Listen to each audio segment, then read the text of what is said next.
Hello दोस्तों, ये हमारा वीडियो है। वीडियो को आप ले सकते हैं, हमें कोई समस्या नहीं है। नॉवेल ऑफ किंग चैनल को सब्सक्राइब करें, लाइक, शेयर और ज्यादा से ज्यादा कमेंट करना। आज हम आपको एक नई और रोमांचक कहानी सुनाने जा रहे हैं, बिलियनियर बॉय 2। चलिए शुरू करते हैं। और वही दूसरी तरफ वह उस ऑक्शन एसोसिएशन में लगने वाले उन आइटम्स को देखने लगा जिन्हें खरीदने के लिए रेहान यहां आया था। रेहान हर हाल में उस सर्वर को खरीदना चाहता था जिसकी बेस प्राइस मिलियन यूरो थी। काफी देर तक वेट करने के बाद भी रेहान को लगा कि उस सर्वर में किसी को दिलचस्पी नहीं है, और यह सोचते ही अचानक ही उसकी नजर उस स्क्रीन पर गई जहां एकदम से प्राइस बढ़ गए थे। तब रेहान को और बाकी 2M मास्टर को लगा कि शायद कोई तो है जो इस सवा के बारे में कुछ जानता है और इसमें दिलचस्पी रखता है। तीनों यंग मास्टर को कोई आइडिया नहीं था कि उनकी दूसरी तरफ कौन इंसान बैठा है और कौन इसके लिए बोली लगा रहा है, क्योंकि इस बार बोली लगाने का तरीका थोड़ा सा बदल दिया गया था, जिसकी वजह से किसी को भी नहीं पता था कि उनका अपोनेंट कौन है। इस वक्त रेहान यही सोच रहा था कि उसके अपोजिट जो भी इंसान बोली लगा रहा है, अगर वह सिर्फ इसे एक सवा समझकर खरीद रहा है तो ठीक है, पर अगर इस सवा को खरीदने के पीछे उस इंसान का कोई मकसद है और वह जानता है कि इसमें कुछ सीक्रेट छुपा हुआ है, तो शायद अब यह बोली बहुत आगे जा सकती है। इस वक्त रेहान एक अनजान शख्स के साथ ऐसी लड़ाई लड़ रहा था जिसके बारे में इन दो शख्स के अलावा और कोई नहीं जानता था, और इस लड़ाई में यह दोनों ही एक दूसरे को भी नहीं जानते थे। कुछ देर बाद अमन ने देखा कि इस सर्वर को लेकर रेहान और उस अनजान शख्स के बीच लड़ाई बढ़ती ही जा रही है, और अब इसकी कीमत 15 मिलियन तक पहुंच गई थी। कुछ सोचकर अमन ने रेहान से कहा, रेहान, आपको क्या लगता है, सिर्फ एक ऑर्डिनरी सर्वर के लिए सही कौन आपसे कंपटीशन कर रहा है? क्या यह रेहान है जो आपको इस बोली में हराना चाहता है? अमन की बात से जुनैद बिल्कुल सहमत नहीं था। उसने असहमत होते हुए कहा, मुझे नहीं लगता चाहिए कि यह सब कुछ रेहान कर रहा है सिर्फ इस ऑक्शन को लाइव रखने के लिए। वह इतनी छोटी छोटी बोली नहीं लगाएगा। सर्वर को फिलहाल नीलामी के लिए रखा गया है और बाकी आइटम की तरह यह भी काफी कीमती है। ऐसे में रेहान का ऐसा छोटा मोटा ट्रिक खेलना मुझे नहीं लगता वह ऐसा करेगा। जुनैद ने अभी अभी जो बात बोली थी उससे रेहान भी बिल्कुल सहमत था। मुझे नहीं लगता कि यह आदमी भेड़ बकरियों की तरह बोली लगाएगा। अगर रेहान कुछ भी खरीदना होगा तो वह जरूर एक रियल बाय की तरह और असेय बोली लगाएगा।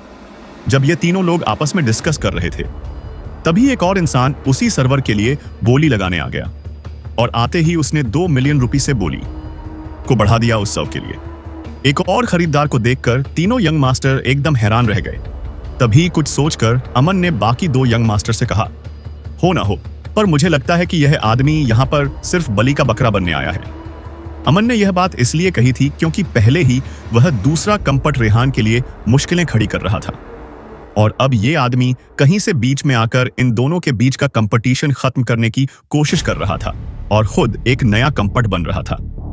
हालांकि इस तीसरे इंसान के आज जाने के बाद भी रेहान को कोई खास फर्क नहीं पड़ रहा था, और वह अभी भी काफी शांत दिख रहा था।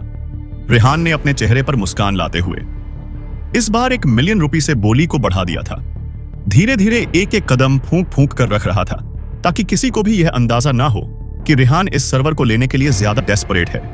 जल्दी ही बोली अब 20 मिलियन रॉट तक पहुंच गई थी। इस तरह बोली को बढ़ता हुआ देखकर अमन ने थोड़ा घबराते हुए रेहान से कहा, रे, हम लोग बोले लगाना बंद क्यों नहीं करते?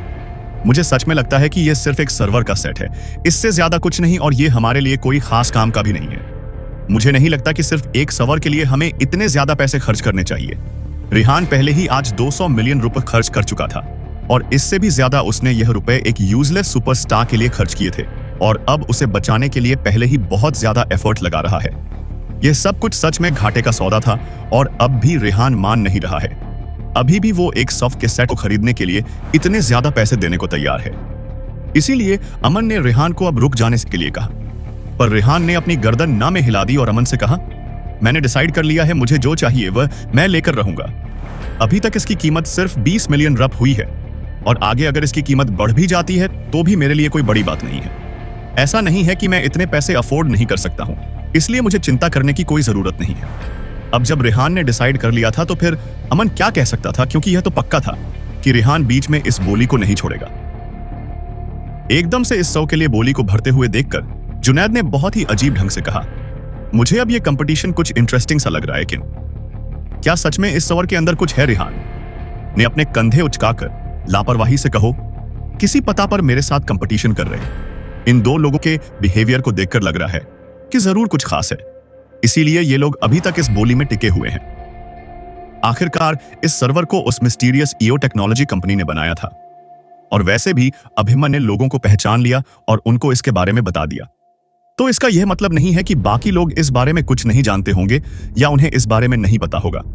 जरूर ऐसा कोई है यहां पर जो इस शो की असली सच्चाई जानता है, और इस शो के अंदर ऐसा क्या है उसे देखना चाहता है। काफी देर से रेहान और बाकी दो कंपटीटर के बीच चूहे बिल्ली का खेल चल रहा था, जिसकी वजह से रेहान के साथ साथ बाकी दो कंपटीटर भी परेशान हो चुके थे। इस बार रेहान ने सीधे ही बोली को 0 मिलियन रब तक बढ़ा दिया था, जिसे देखकर बाकी के दो लोग एकदम दंग रह गए। कई देर तक दूसरी तरफ से कोई आवाज नहीं आई और कुछ ही पल में यह सर्वर रेहान ने खरीद लिया था। 40 मिलियन रुपए सुनकर अमन इतना हैरान रह गया कि गलती से उसकी जीभ कट गई और उसने लगभग टूट लाते हुए कहा, 40 मिलियन? यंग मास्टर, अगर इस सर्वर में कुछ भी जरूरी नहीं निकला तो फिर आपके लगाए हुए सारे पैसे बर्बाद हो जाएंगे और आपको इससे बड़ा नुकसान उठाना पड़ेगा।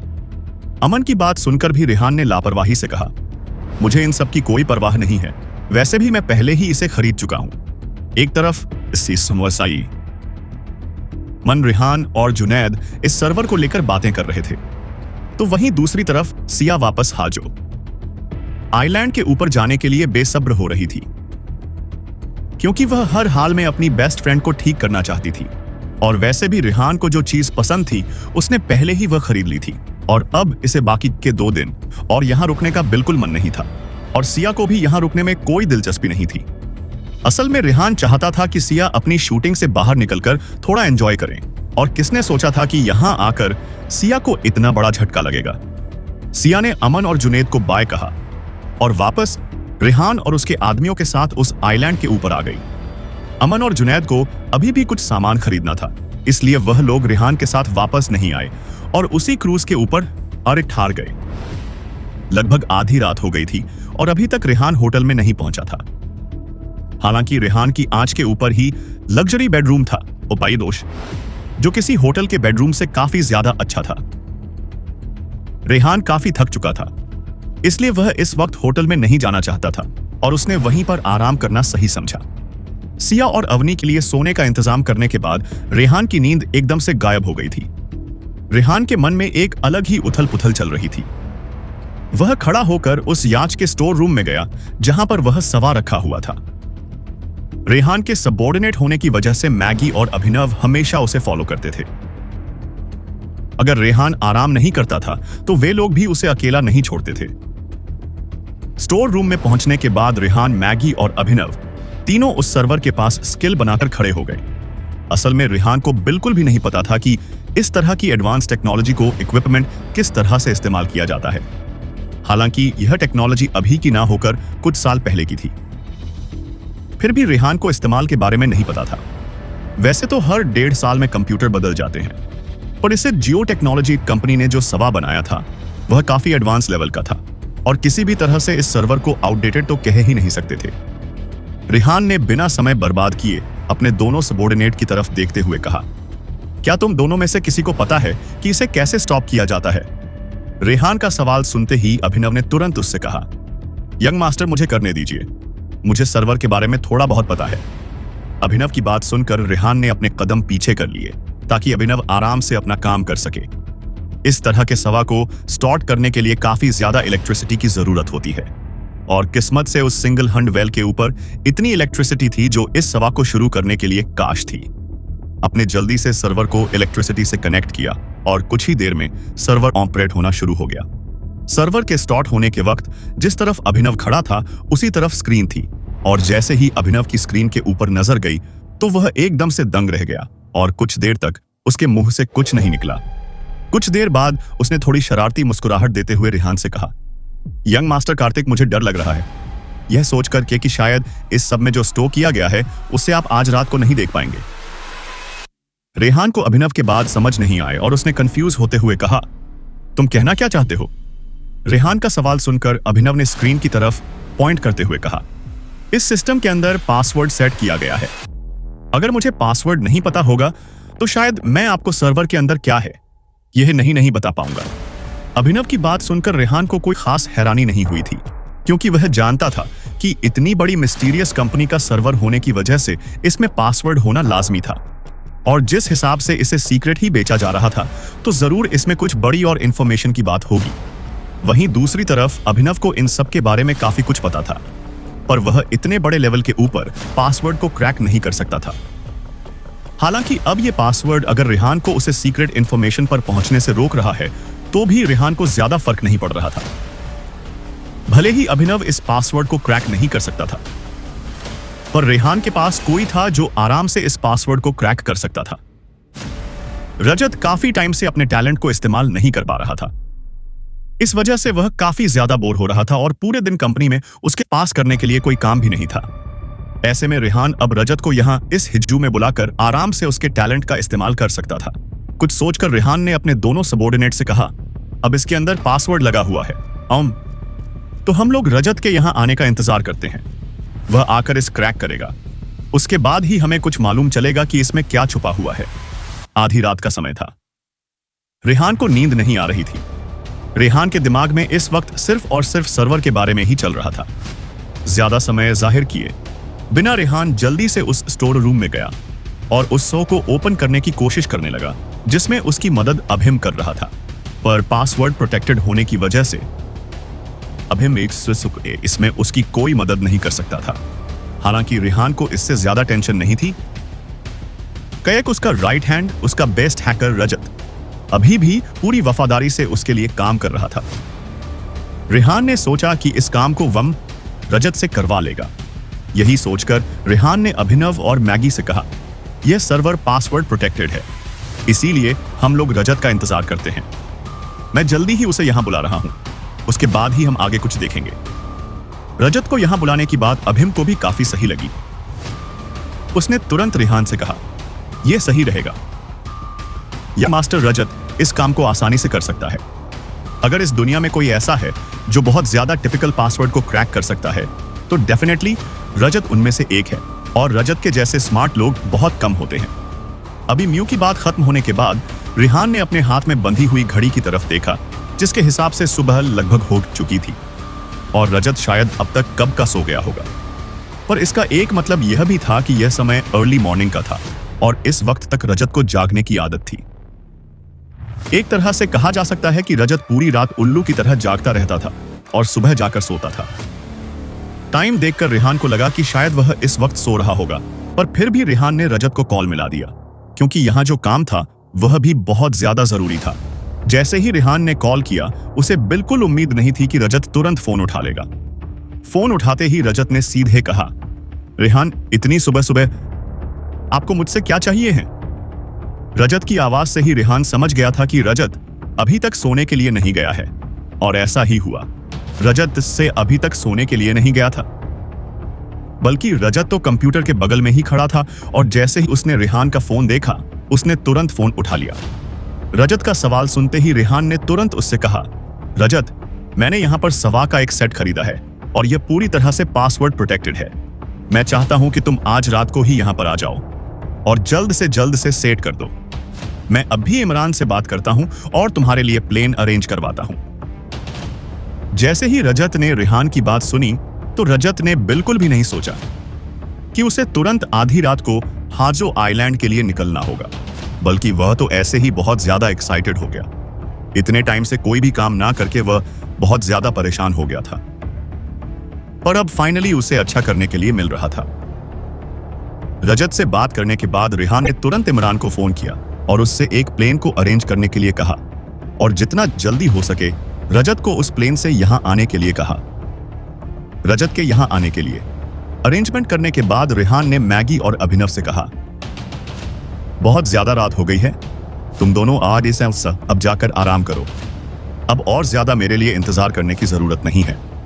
अपने दोनों सबॉर्डिनेट को ऑर्डर देने के बाद रेहान बिना समय गवाए अपने बेडरूम में चला गया, जो उस सिंगल हनवेल शिप के ऊपर बना हुआ था, और बचे हुए टाइम का इस्तेमाल कुछ देर आराम करने के लिए करने लगा, क्योंकि जिस हिसाब से रेहान ने कैलकुलेशन की थी अगर रजत अभी और इसी वक्त मुंबई से इस आइलैंड के पर आता है तो रेहान के जागने तक वॉय पर पहुंच जाएगा। अगली सुबह रजत टाइम पर ही रेहान की शिप के ऊपर पहुंच गया था। रेहान रजत को उस कमरे में ले आया जिसमें वह सर्वर रखा हुआ था। रजत ने बहुत ही कॉन्फिडेंस के साथ उस सर्वर को ओपन करने के लिए अपने दिमाग का इस्तेमाल करके उसमें पासवर्ड डाला। हालांकि कुछ देर बाद रजत रुक गया। रजत को इतना शांत बैठा हुआ देखकर रेहान ने सबकी स्क्रीन के ऊपर देखा जहां अभी भी पासवर्ड एंटर करने का मैसेज आ रहा था। यह देखकर रेहान ने थोड़ा कंफ्यूज होते हो पूछा, क्या हो गया रजत, तुम रुक क्यों गए? क्या पासवर्ड क्रैक करना बहुत मुश्किल है? रेहान का सवाल सुनकर रजत ने उसकी तरफ देखकर कहा, यह बहुत ज्यादा ही टफ काम है। इसमें जो पासवर्ड मांगा जा रहा है वह एक 128 अलग अलग कॉम्बिनेशन से बना हुआ कोड है और शायद उस पासवर्ड को 128 अलग अलग कॉम्बिनेशन से बना हुआ कोड है और शायद उस पासवर्ड को क्रैक करने में काफी समय लग सकता है।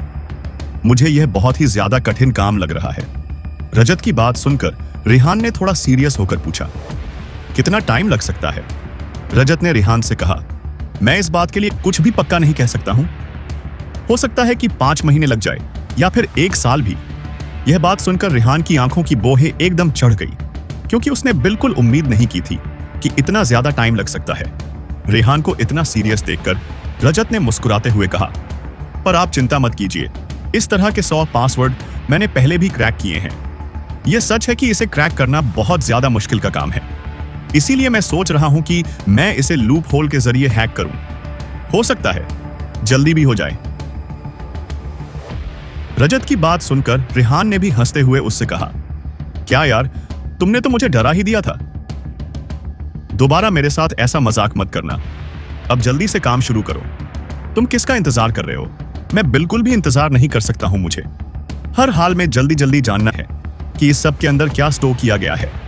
रेहान की बात सुनकर रजत ने जल्दी से अपना सिर हाई में हिलाया और अपना काम शुरू कर दिया। रजत ने रेहान से बिल्कुल नहीं पूछा कि उसे यह सर्वर कहां से मिला है, क्योंकि जिस हिसाब से आधी रात को इतनी इमरजेंसी से रेहान ने उसे बुलाया था, उस हिसाब से रजत समझ गया था कि इसमें कुछ ना कुछ बहुत ज्यादा जरूरी इंफॉर्मेशन छुपी हुई है और इस सवा का कोई बहुत बड़ा बैकग्राउंड है, वरना रेहान कभी भी एक सवा पर इतना ध्यान नहीं देता। कुछ देर तक लगातार कंप्यूटर के कीबोर्ड पर अपनी उंगलियां चलाने के बाद रजत ने खुश होते हुए कहा, इट्स डन। टॉप हैकर होने की जैसे रजत को ज्यादातर कभी भी पासवर्ड हैक करने की जरूरत नहीं होती थी। सिर्फ कुछ लूप होल की वजह से वह जल्दी ही पासवर्ड क्रैक कर लेता था। पास्ट में जब Rajat US department of defence server के लिए काम करता था, उस वक्त वह कभी भी पासवर्ड की चिंता नहीं करता था और बिना किसी कारण के ही वह डिपार्टमेंट में सेंध लगाता रहता था। खैर, जैसे ही रेहान ने रजत के कहे हुए शब्द सुने तो वह जल्दी से भागकर रजत के पास आया और बहुत एक्साइटेड होकर उससे पूछा, सर्वर के अंदर क्या है? इस सर्वर की वजह से रेहान को बहुत सारी परेशानी उठानी पड़ी है। न सिर्फ उसने 4 गुना ज्यादा पैसे दिए, बल्कि आधी रात को उसने रजत को भी यहां बुला लिया। ऐसे में अगर इसके अंदर कुछ भी काम का नहीं हुआ तो शायद सच में रेहान को बहुत बड़ा नुकसान उठाना पड़ सकता है।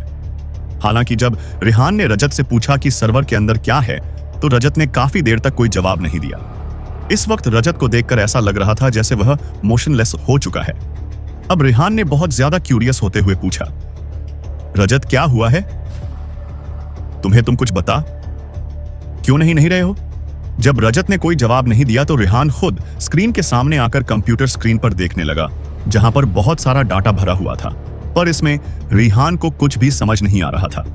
जब रेहान को कुछ समझ में नहीं आया तो उसने फिर से रजत से पूछा, पर रजत ने इस बार भी कोई जवाब नहीं दिया। रजत ने बिल्कुल ध्यान नहीं दिया था कि रेहान उससे बात कर रहा है, बल्कि वह खुद से ही बात करते हुए बड़बड़ा हुए बोला, ऐसा नहीं हो सकता, यह नामुमकिन है। रेहान को कुछ समझ नहीं आ रहा था कि रजत क्या कह रहा है। उसने फिर से रजत से कहा, क्या नहीं हो सकता? क्या नामुमकिन है? क्या तुम मुझे कुछ साफ साफ बताओगे? मुझे कुछ समझ नहीं आ रहा है, चाहे कितनी भी बड़ी सिचुएशन क्यों ना हो। रजत कभी भी इस तरह से बिहेव नहीं करता था जैसे आज कर रहा था। वह हमेशा बहुत ही नॉर्मल रहता था और हमेशा हर प्रॉब्लम को चुटकियों में सॉल्व कर देता था, पर आज उसकी हालत बहुत ज्यादा अजीब थी और उसे देखकर रेहान को काफी हैरानी भी हुई थी। रेहान को समझ नहीं आ रहा था कि आखिर उसने ऐसा क्या देख लिया। क्या इसने कोई डरावनी खबर देख ली है? रेहान के लगातार इतने सवाल पूछने के बाद रजत थोड़ा होश में आया और धीरे धीरे रेहान के सारे सवाल सुनने लगा। उसने रेहान से बिल्कुल विश्वास ना करते हुए और थोड़ा डरते हुए कहा, रेहान आपको यह सब कहां से मिला? रेहान ने बहुत ही आम लहजे में कहा, मैं एक ऑक्शन में गया था, वहीं से इसे खरीदा है। क्या हुआ? क्या कोई दिक्कत है? रजत ने बहुत ही परेशान सा होते हुए कहा। छोटी मोटी दिक्कत नहीं है, बहुत बड़ी दिक्कत है, आप जानते भी हो। इसके अंदर क्या है? इसके अंदर पूरा आर्टिफिशियल इंटेलिजेंस प्रोग्राम स्टोर किया गया है। यह बात सुनकर रेहान को कोई खास हैरानी नहीं हुई थी, क्योंकि उसने तो कुछ और ही उम्मीद की हुई थी। उसे लगा था कि उसे कोई बड़ा खजाना हाथ लग जाएगा। इसीलिए आर्टिफिशियल इंटेलिजेंस प्रोग्राम की बात सुनकर रेहान ने हैरान होकर कहा। क्या रेहान को भले ही इस बात में कुछ खास नजर नहीं आ रहा था, पर रजत के लिए यह बहुत बड़ी बात थी और रजत बहुत ज्यादा हैरानी में भी था। रजत को इस आर्टिफिशियल इंटेलिजेंस प्रोग्राम की कीमत का अंदाजा हो गया था। उसने बहुत ही हैरान और खुश होते हुए कहा, यह कोई ऐसा वैसा प्रोग्राम नहीं है, बल्कि बहुत ही एडवांस टेक्नोलॉजी है। रजत को लग रहा था कि हो ना हो यह वही हाई टेक्नोलॉजी है जिसकी चाहत हर बड़े हैकर को होती है, और इसी फील्ड से होने की वजह से रजत को काफी ज्यादा खुशी हो रही थी। रजत ने बहुत ही खुश होते हुए कहा, रेहान, आपने इस बार बहुत अच्छी चीज खरीदी है। नहीं, असल में मुझे ऐसा कहना चाहिए कि इस बार आपके हाथ एक बड़ा खजाना लगा है। यह आर्टिफिशियल इंटेलिजेंस प्रोग्राम बहुत ज्यादा एडवांस टेक्नोलॉजी का है और काफी काम का है। इतनी ज्यादा कॉन्फ्लेक्स एम को देखकर ही आप बता सकते हैं कि यह कोई आम टेक्नोलॉजी नहीं है, बल्कि इसे बहुत ही अच्छे ह्यूमन ब्रेन के साथ तैयार किया गया है। रेहान को इन सब के बारे में ज्यादा कुछ नहीं पता था, इसीलिए उसने थोड़ा कंफ्यूज होते हुए पूछा, आर्टिफिशियल इंटेलिजेंस, क्या यह वाकई बहुत स्पेशल है?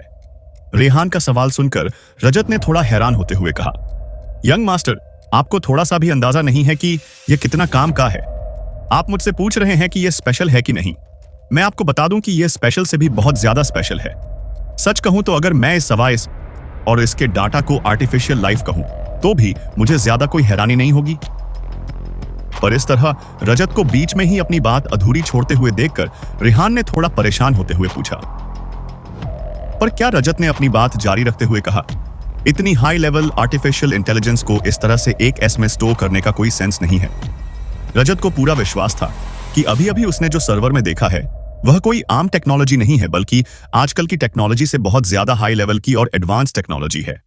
हालांकि इस बात से कोई फर्क नहीं पड़ता है कि यह टेक्नोलॉजी कितनी ज्यादा परफेक्ट है, क्योंकि जब तक एक अच्छा हार्डवेयर उन लोगों के पास नहीं होगा तब तक इस सवा और इस टेक्नोलॉजी की असली ताकत को पहचानना मुश्किल था।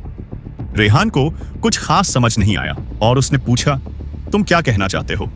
साफ साफ कहो।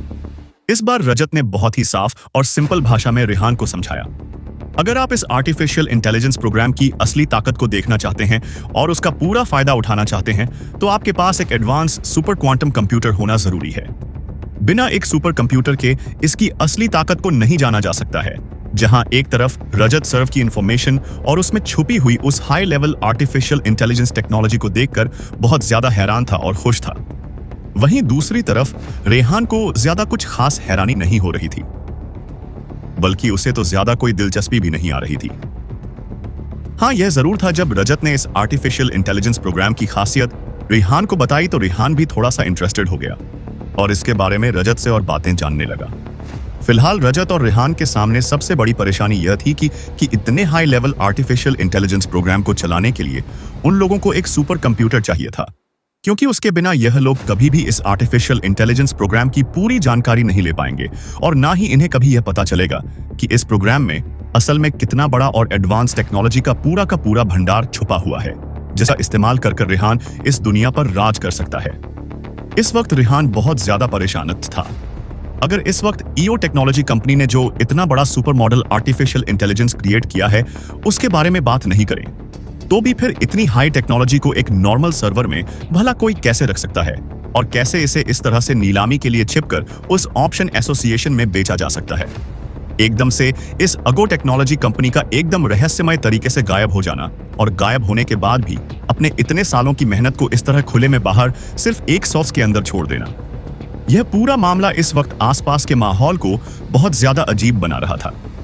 खास करके यह कंपनी जो सिर से लेकर पांव तक पूरी तरह से अजीब ढंग से स्टेबलाइज हुई और फिर गायब भी हो गई। फिलहाल रिहानी यही सोच रहा था कि अगर वह इस पूरे मामले को अच्छे से समझ नहीं लेता है तो उसे बिना वजह अपना टाइम और पैसा बर्बाद नहीं करना चाहिए। कि अभी रजत ने बताया बिना प्रॉपर हार्डवेयर के यह इंटेलिजेंस इतने अच्छे से काम नहीं कर सकती जितनी इसकी कैपेसिटी है। रिहान ये सब कुछ सोच ही रहा था कि तभी अचानक मशीन में से जोर जोर से बीप की आवाज आने लगी, जिसे देखकर और सुनकर रिहान एक बार के लिए थोड़ा डर गया था। तभी रजत ने जल्दी से आर्टिफिशियल इंटेलिजेंस मशीन को रिहान के हाथों से लेकर फिर से बंद करके रख दिया, क्योंकि अगर रजत ऐसा नहीं करता तो शायद वह कंप्यूटर फट जाता जिससे उसे कनेक्ट किया हुआ था, और शायद उसमें जितना भी डाटा था वह सब भी खराब हो जाता और रिहान और रजत के लिए किसी काम का नहीं रह जाता। तभी रजत बहुत ही एक्साइटेड होकर कहा, मुझे लगता है इतनी बड़ी टेक्नोलॉजी को डेवलप करने के लिए जरूर बहुत सारे लोगों ने मेहनत की होगी। यह एक दो लोगों के काम का नतीजा तो नहीं हो सकता। रजत की बात सुनकर रिहान ने भी कहा, हाँ तुम सही कह रहे हो, यह सब आर्टिफिशियल इंटेलिजेंस के लिए बिल्कुल भी सही नहीं है, पर क्वांटम कंप्यूटर्स अभी भी बहुत इनिशियल स्टेज में हैं और अभी भी उनके ऊपर सर्च हो रही है और शायद अभी तक हमारे पास कोई भी ऐसा कंप्लीट रिसर्च प्रोडक्ट नहीं आया है। मैंने सही कहा ना? रजत ने उदास होते हुए कहा, यही तो सबसे बड़ी दिक्कत है। बिना क्वांटम कंप्यूटर के आर्टिफिशियल इंटेलिजेंस सिर्फ हम बंद करके एक बक्से में रख सकते हैं, इससे ज्यादा हम इसका कोई इस्तेमाल नहीं कर सकते। यह बिल्कुल वैसे ही है जैसे बिना शरीर के आत्मा का होना। रिहान ने रजत से कहा, तुम चिंता मत करो, मेरी पूरी कोशिश रहेगी कि मैं अपना सारा ध्यान अब इसके लिए एक अच्छे और क्वांटम कंप्यूटर खरीदने में लगाऊं। वैसे भी हम इसे इतनी आसानी से जाने नहीं दे सकते। सुपर आर्टिफिशियल इंटेलिजेंस के पावर को देखकर रिहान को सच में लगने लगा था कि वह असल का आयरन मैन बन सकता है, और यही सोचकर बहुत ज्यादा खुश हो रहा था। तभी उसका ध्यान रजत के ऊपर गया और रजत से उसने कहा, रजत, मेरे ख्याल से तुम बहुत ज्यादा थक गए होगे। तुमने पूरी रात बहुत ज्यादा ट्रेवल और काम किया है। जाकर फ्रेश हो जाओ और कुछ खा लो और उसके बाद थोड़ी देर आराम कर लो। आधी रात को ट्रेवल करना और फिर यहां आते ही काम करना सच में बहुत थका देने वाला काम था, और रजत सच में बहुत ज्यादा थका हुआ फील कर रहा था। रेहान के कहने पर वह मना नहीं कर पाया। शिप के ऊपर ही उसे अपना पेट भरने के लिए ठीक ठाक खाना मिल गया था, और उसके बाद अपने लिए एक बेडरूम ढूंढकर वह वहीं पर सो गया। आज रेहान बहुत ज्यादा खुश था। कॉलेज टाइम से आदित्य बहुत बड़ा हैकर था और उसने रेहान की बहुत मदद की थी, पर अब आदित्य अपना घर परिवार बसाना चाहता था और हैकिंग से दूर एक नॉर्मल लाइफ जीना चाहता था। इसीलिए उसने अपने सबसे खास दोस्त रजत को रेहान के पास भेज दिया, जिससे वह उसकी मदद कर सके। रेहान को उम्मीद तो नहीं थी, पर जॉइंग से ही रजत ने रेहान की खूब मदद की थी। चाहे फिर वह बड़ी मीडिया कंपनी और निर्वाण को बर्बाद करना हो, या फिर कंपटीशन में ड्रीम एंजेलो को जितना, या आज इस 100 के पासवर्ड को क्रैक करना, रजत ने हमेशा उसकी ओनी की मदद की है रेहान के लिए। अब रजत उसकी सबसे बड़ी ताकत है। फाइनली इस सर्वर के अंदर क्या था, इसका रेहान को चल गया था। बस कुछ ही दिनों की बात थी। उसके बाद रेहान आराम से इस सुपर पावर का इस्तेमाल अपने आप को और ज्यादा सुपर बनाने के लिए कर सकता था। रेहान ने अब कुछ देर के लिए इस मामले को एक तरफ रख दिया और अपना पूरा ध्यान अवनी के ऊपर उसे ठीक करने के लिए लगा दिया। रेहान ने अपनी बगल में खड़े अभिनव को डायरेक्शन देते हुए कहा, अभिनव, जाओ और जाकर रमेश जी से कहो कि कुछ लोगों की टीम बनाएं और स्पिरिचुअल हैकर को ढूंढ कर लाए। शाह, जितनी जल्दी हो सके हमें उन्हें ढूंढना होगा ताकि हम उन्हें यहां पर ला सकें। रमेश जी का नाम सुनकर अभिनव ने कहा, सर, रमेश जी को यहाँ के घर पर एक फैमिली इमरजेंसी हो गई है। वह जाना तो नहीं चाहते थे, पर उन्हें जाना पड़ा, क्योंकि जो ब्लड उनके पिताजी को चाहिए था वह सिर्फ वही दी कर सकते थे। पर आप चिंता मत कीजिए, उन्होंने अपने सबसे काबिल और टाइगर सिक्योरिटी गार्ड के सेकंड चीफ विमन को ईसाई आपकी सिक्योरिटी की जिम्मेदारी दी है। यह सुनकर रेहान ने अभिनव से कहा, ठीक है, रमेश जी को कोई दिक्कत ना हो और उनके पिता का इलाज अच्छे से हो, इसका ख्याल रखना। अभिनव ने तुरंत अपनी गर्दन हाँ में हिलाते हुए कहा, ठीक है सर। पर इतना कहकर अभिनव चुप हो गया। रेहान ने उसे सवालिया नजरों से देखते हुए पूछा, पर क्या? अभिनव ने थोड़ा सा हेसिटेशन होते हुए कहा, मैंने सिर्फ स्पिरिचुअल हैकर के बारे में सुना है और मैं उन लोगों के साथ ज्यादा फैमिलियर नहीं हूं। मैंने सुना है कि यह लोग बहुत टफ पर्सनालिटी के लोग होते हैं।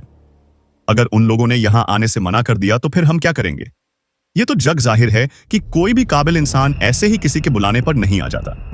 और रही बात उनकी पर्सनालिटी की, तो काबिल होने की वजह से अपने हिसाब से अपने निर्णय लेना उनका पूरा अधिकार होता है।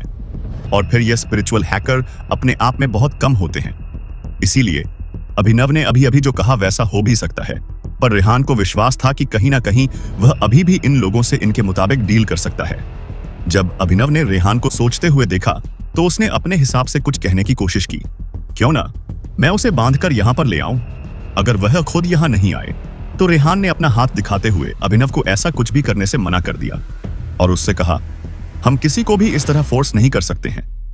हम लोगों को हमारी परेशानियों को दूर करने के लिए बुलाते हैं, ना कि उनके साथ इस तरह जबरदस्ती करते हैं। हमें उन लोगों के साथ बहुत ही नरमी से पेश आना होगा। अगर उन लोगों को कहीं से भी ऐसा लगा कि हम उनके साथ अच्छा व्यवहार नहीं कर रहे हैं तो पता नहीं वह कब क्या करके इसका बदला अवनी के साथ निकाल ले।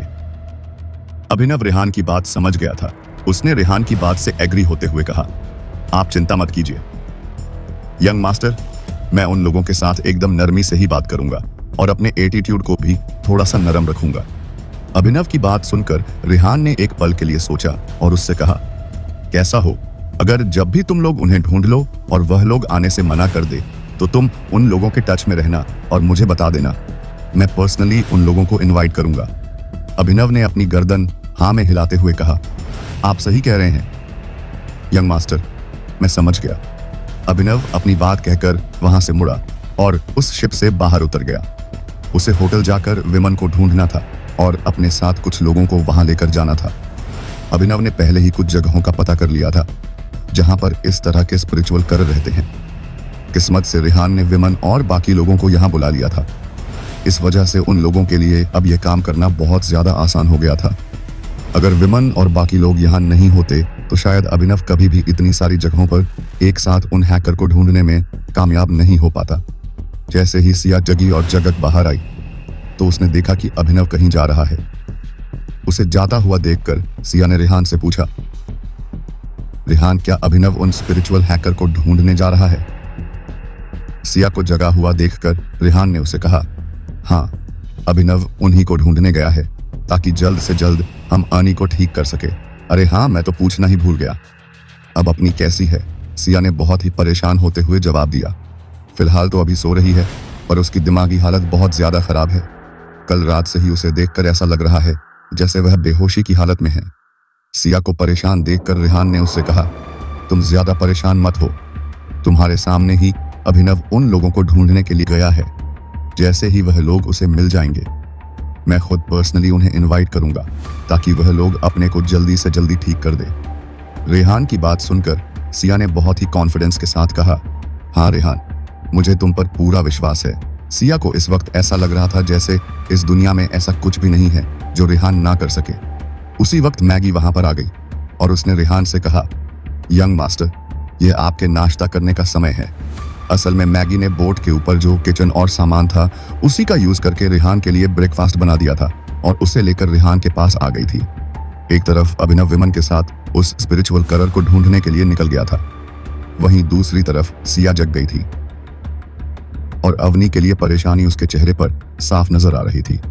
रेहान पूरी कोशिश कर रहा था किसी भी तरह वह सिया की परेशानी को दूर कर दे और उसे खुश कर दे, इसीलिए वह बार बार सिया को दिलासा दे रहा था। उसी वक्त मैगी वहां पर आ गई और उसने रेहान के लिए नाश्ता बना दिया था। इस वक्त रेहान के साथ सिया भी थी। रेहान ने सिया से कहा, हाँ चलो चलते हैं सिया, तुम भी साथ आ जाओ, हम साथ में नाश्ता करेंगे। रेहान की बात सुनकर सिया ने उससे, मैं एक बार अवनी को देख आती हूं, अगर वह जग गई होगी तो वह भी कुछ खा लेगी। इतना कहकर सिया वहां से चली गई और कुछ ही देर में सिया वापस अवनी के साथ वहां आए। अवनी अभी भी काफी ज्यादा स्तब्ध थी।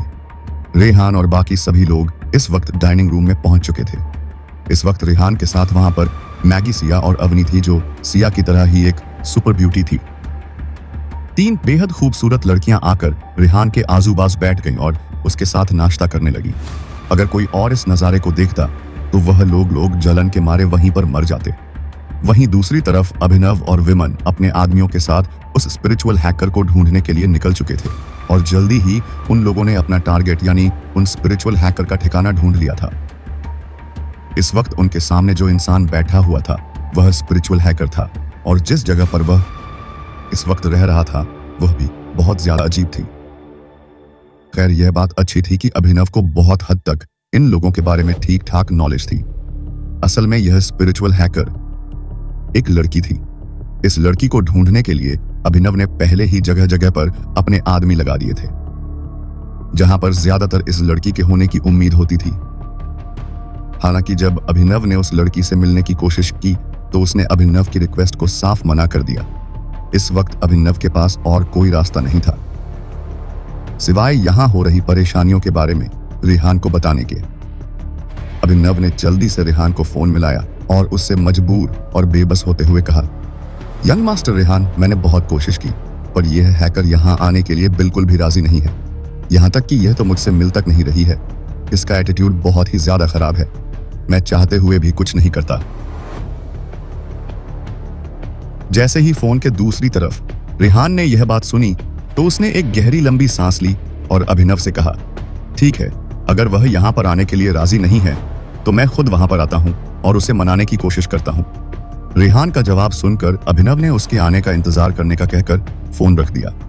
जब रेहान ने फोन रखा तो सिया ने थोड़ा परेशान होते हुए पूछा, क्या बात है? क्या कोई परेशानी है? क्या उस स्पिरिचुअल हैकर को यहां पर नहीं बुला सकते हैं? क्या था अभिनव ने उस हैकर को यहां पर आने के लिए नहीं कहा? सिया के सवाल सुनकर रेहान ने कहा, ऐसी बात नहीं है। हम लोग उसे इनवाइट कर चुके हैं पर शायद वो यहाँ नहीं आना चाहती है। बहुत बार इस तरह के लोग अपनी इसी एटीट्यूड में लोगों से बात करते हैं, इसीलिए ज्यादा कोई परेशानी वाली बात नहीं है। अभिनव ने मुझे वहां का एड्रेस भेज दिया है। हम लोग वहां जाते हैं और उसे ढूंढते हैं। रेहान की बात सुनकर सिया ने उसकी हाँ में हाँ मिला दी। अपना ब्रेकफास्ट करने के बाद रेहान मैगी, अवनी और सिया के साथ उस जगह के लिए निकल गया जहां का एड्रेस अभिनव ने उसे दिया था। यह जगह उस हिजू आइलैंड का एक छोटा सा गांव था। हालांकि देखने में वह जगह काफी अच्छी लग रही थी, पर उस जगह को देखकर ऐसा लग रहा था जैसे वहां ज्यादा कोई डेवलपमेंट नहीं हुआ है। उस पूरे गांव में जितने भी घर थे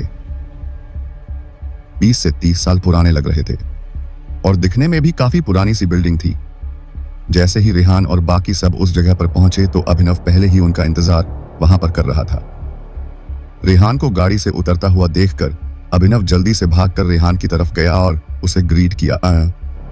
रेहान ने उस जगह को बहुत ही ध्यान से देखा और वहां बने हुए उस कोर्ट डोर को देखकर अभिनव से पूछा, क्या वह यहीं पर है? अभिनव ने अपनी गर्दन लाते हुए कहा, जी यंग मास्टर, वह स्पिरिचुअल हैकर हर वक्त इसी जगह पर रहती है। जैसा कि मैंने आपको बताना, यह हम लोगों से मिलना भी नहीं चाहती है और यहाँ तक कि इसने मुझे दरवाजे से ही वापस जाने को कह दिया।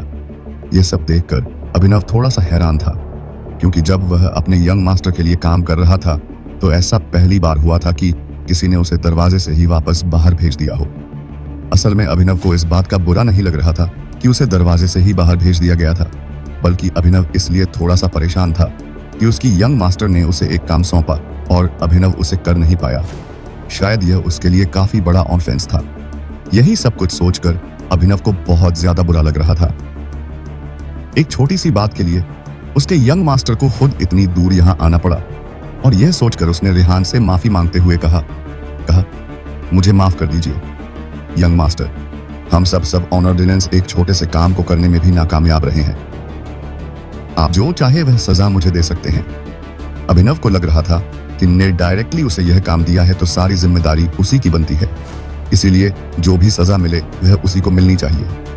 अभिनव की बात सुनकर रेहान ने मुस्कुराकर उसकी तरफ देखकर कहा, तुमने अपना काम बखूबी किया है।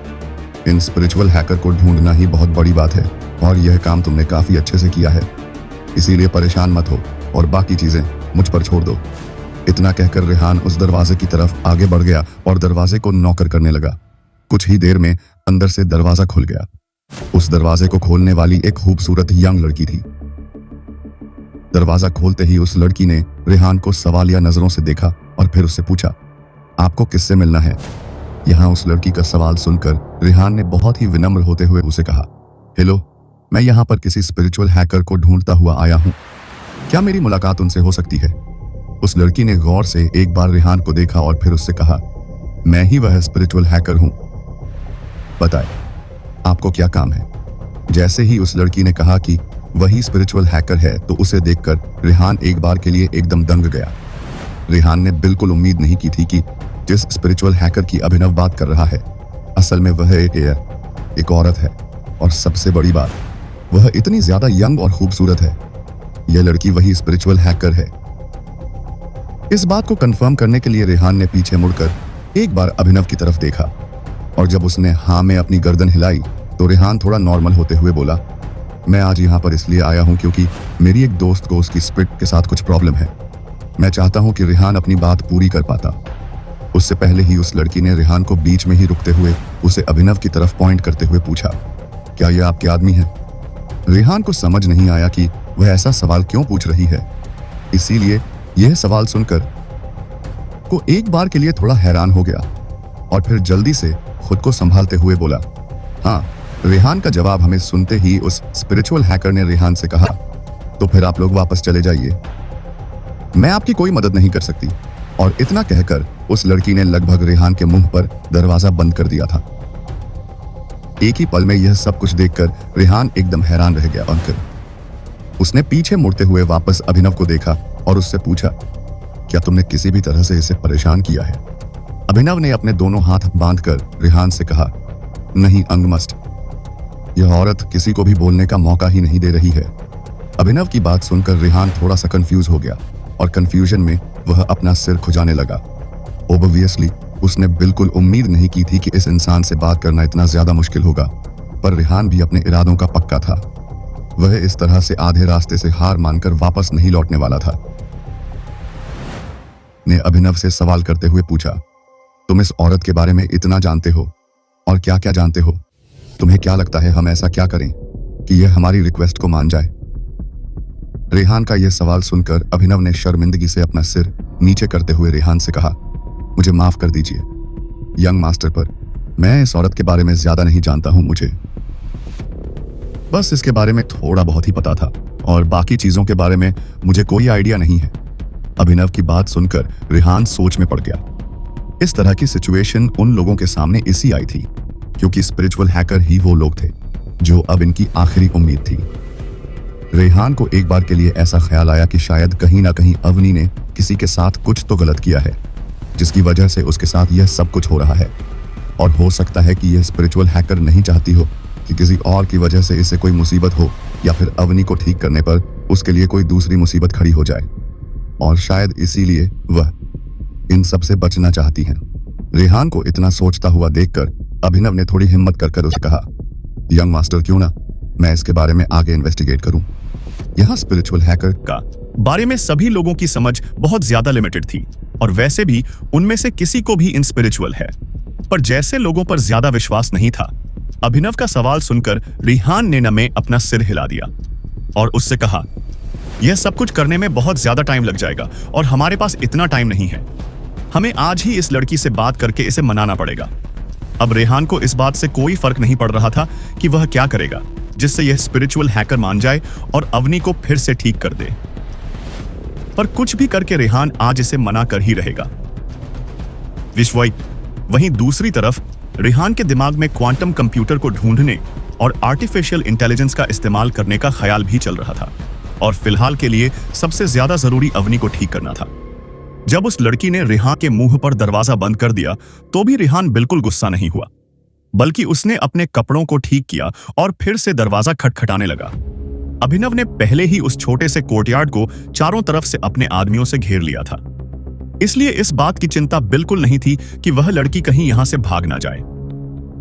जब रेहान लगातार दरवाजे को खटखटा आता रहा तो शायद अंदर बैठा हुआ इंसान बहुत ज्यादा परेशान हो गया था और उसने बिल्कुल इम्पेशेंट होकर जल्दी से दरवाजा खोला और उससे कहा, मैंने तुमसे कहा था ना कि मैं तुम्हारी कोई मदद नहीं कर सकती। क्या तुम्हें एक बार में बात समझ नहीं आती? उस लड़की की गुस्सा करने के बावजूद रेहान ने कुछ नहीं कहा और एकदम शांत खड़ा रहा। उसने अपनी उंगलियों से कुछ इशारा किया और उसके बगल में खड़ी हुई मैगी ने एक बैग लाकर रेहान को दे दिया। रेहान ने उस बैग को खोला जो पूरी तरह से पैसों से भरा हुआ था। उस बैग को और पैसों को उस स्पिरिचुअल हैकर को दिखाकर रेहान ने वह बैग उस लड़की को थमा दिया और मुस्कुराते हुए उस लड़की से कहा, यह पैसे हमारी इस पहली मीटिंग के तौर पर तुम्हारे लिए एक गिफ्ट है, क्यों ना हम लोग दोस्त बन जाए। वह बैग काफी भारी था और उसके अंदर बहुत सारे पैसे थे। उस बैग को संभाल पाना उस स्पिरिचुअल हैकर के लिए काफी मुश्किल हो रहा था। जैसे ही उस हैकर ने देखा कि अचानक से रेहान में इतने सारे पैसे उसे थमा दिए हैं, तो उस लड़की से कुछ बोलता नहीं बन रहा था। उसने बिल्कुल उम्मीद नहीं की थी कि रेहान ऐसा कुछ करेगा। अपने आप को थोड़ा रिलैक्स करने के बाद उस लड़की ने रेहान से कहा, तुम्हें क्या लगता है, इतने पैसे देकर क्या तुम मुझे अपनी दोस्त को सही करने के लिए मना लोगे? मैं तुम्हें अभी भी एडवाइस कर रही लड़की अपनी बात पूरी कर पाती उससे पहले ही रेहान ने फिर से अपनी उंगलियों से इशारा किया और मैगी फिर से उसके पास आकर उसे एक बैग थमाकर पीछे हो गई।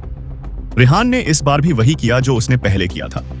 उसने फिर से उस बैग को ओपन किया और उसमें रखे हुए पैसों को उस लड़की को दिखाकर उस बैग को उसे वापस थमा दिया। इस वक्त उस लड़की के हाथों में 2 बैग थे और दोनों बैग में 5 लाख थे, यानी कुल मिलाकर 1 मिलियन रुपए। इतने सारे पैसों को एक साथ वह लड़की संभाल भी नहीं पा रही थी।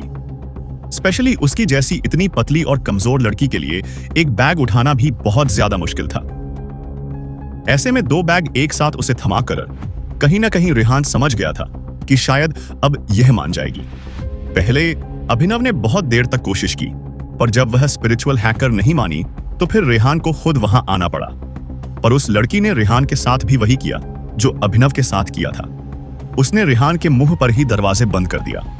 कुछ देर तक सोचने के बाद रेहान ने फिर से उसका दरवाजा खटखटाया और उस लड़की के कुछ बोलने से पहले ही लाख रुपए से भरा हुआ एक बैग उसके हाथ में थमा दिया। उस लड़की ने फिर से कुछ बोलने की कोशिश की, पर इस बार भी रेहान ने एक और लाख का बैग उसे थमा दिया उस लड़की की, जिसे देखकर ही लग रहा था कि उससे एक बैग उठाना मुश्किल हो रहा है। और फिर दोनों बैग आने के बाद तो वह एकदम उन पैसों के तले दब गई थी। एकदम से इतने पैसों को देखकर उस लड़की से कुछ बोलता नहीं बन रहा था। फिर भी उसने लड़खड़ाते हुए हिम्मत कर रेहान से पूछा, यह सब करके तुम क्या साबित करना चाहते हो? रेहान ने मुस्कुराते हुए बहुत ही सिंपल तरीके से उसे जवाब दिया, आज हम लोग पहली बार मिली है और यह मेरी तरफ से तुम्हारे लिए छोटा सा गिफ्ट है। रेहान की ऐसी चिकनी चुपड़ी बातें सुनकर वह लड़की एकदम दंग रह गई। उसने फिर भी हिम्मत करके कहा, तो फिर आपको इतने पैसे मुझे देने की कोई जरूरत नहीं है।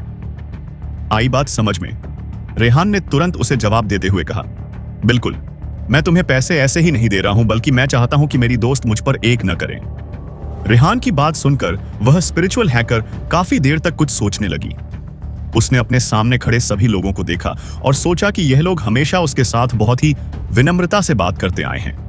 हालांकि उसे इतना तो समझ आ गया था कि रेहान कोई सामान्य इंसान नहीं है। अगर अभी भी उसने इन लोगों को मना करने की हिम्मत की तो हो सकता है यह लोग उसे मार भी दे। और यह सब कुछ सोचते सोचते उसने अपनी आंखों को थोड़ा सा तिरछा कर अपने आसपास की जगह को जो पूरी तरह से चारों ओर से रेहान के साथ आए हुए आदमियों से घिरा हुआ था। अगर अब भी चाहे भी तो यहां से भाग नहीं सकती थी। यह सब कुछ देखकर उसने एक पल के लिए सोचा और फिर रेहान को अपने कोर्टयार्ड के अंदर बुलाते हुए कहा, अंदर आकर बात करो। उस स्पिरिचुअल हैकर की बात सुनकर रेहान हल्की से मुस्कुराया और फिर अंदर चला गया। बाहर से यह छोटा सा कोर्टयार्ड बहुत ही जर्जर दिखाई देता है, पर अंदर जाने पर रेहान ने देखा कि इस छोटे से कोर्टयार्ड को भी बहुत अच्छे से सजाया हुआ है। तभी उस स्पिरिचुअल हैकर ने कहा, मेरा नाम निहारा है। आपका क्या नाम है? मैं आपको क्या कहकर बुला सकती हूं? रेहान ने बहुत स्ट्रेट फॉरवर्ड को कहा, मेरा नाम रेहान है। एक दूसरे से अपना परिचय करने के बाद नियारा ने रेहान के लिए एक कप चाय बनाई और उसे दे दी और उसके बाद उससे काम की बात करने लगी। नियारा ने बहुत ही शांत होकर कहा, मैं नहीं जानती हूं कि आपने किस काम के लिए मुझे चुना है। Young master Rehan.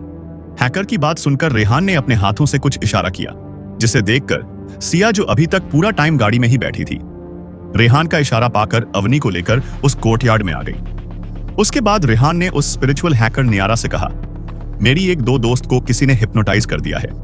मैंने कहीं से सुना है कि आप इस तरह की चीजों को ठीक कर सकती हैं, इसीलिए मैंने आपसे मदद के लिए पूछा। नियारा ने एक पलक उठाकर अपने बगल में खड़ी सिया और अवनी की तरफ देखा और देखकर एक पल के लिए अपने दिल में थोड़ा सा शौक रह गई थी। दुनिया की दो सबसे बड़ी सेलिब्रिटी आज उसके घर में खड़ी हैं और यहाँ तक कि उन दो बड़ी सेलिब्रिटी में से एक को उसके मदद की जरूरत है। यह सब कुछ देखकर निहारा को थोड़ा सा प्रेशर फील होने लगा और रेहान की आइडेंटिटी जाने के बाद तो उससे और ज्यादा अपने आप पर दबाव महसूस हो रहा था। जो इंसान अपने साथ इतने बड़े सेलिब्रिटी को लेकर आ सकता है, वह इंसान कोई छोटी मोटी हस्ती तो नहीं हो सकता। हालांकि निहारा के पास इतनी एबिलिटी थी कि उसके सामने खड़े हुए इतने बड़े लोग उससे मदद के लिए बोल रहे हैं, पर फिर भी यह सब कुछ काफी नहीं था और ऊपर से उसकी अपनी फिजिकल कंडीशन कोई खास अच्छी नहीं थी। अब रेहान उसी को देख रहा था। इस वक्त निहारा बहुत ज्यादा मुसीबत अपने लिए महसूस कर रही थी। असल में निहारा खुद इन लोगों की मदद करना चाहती थी।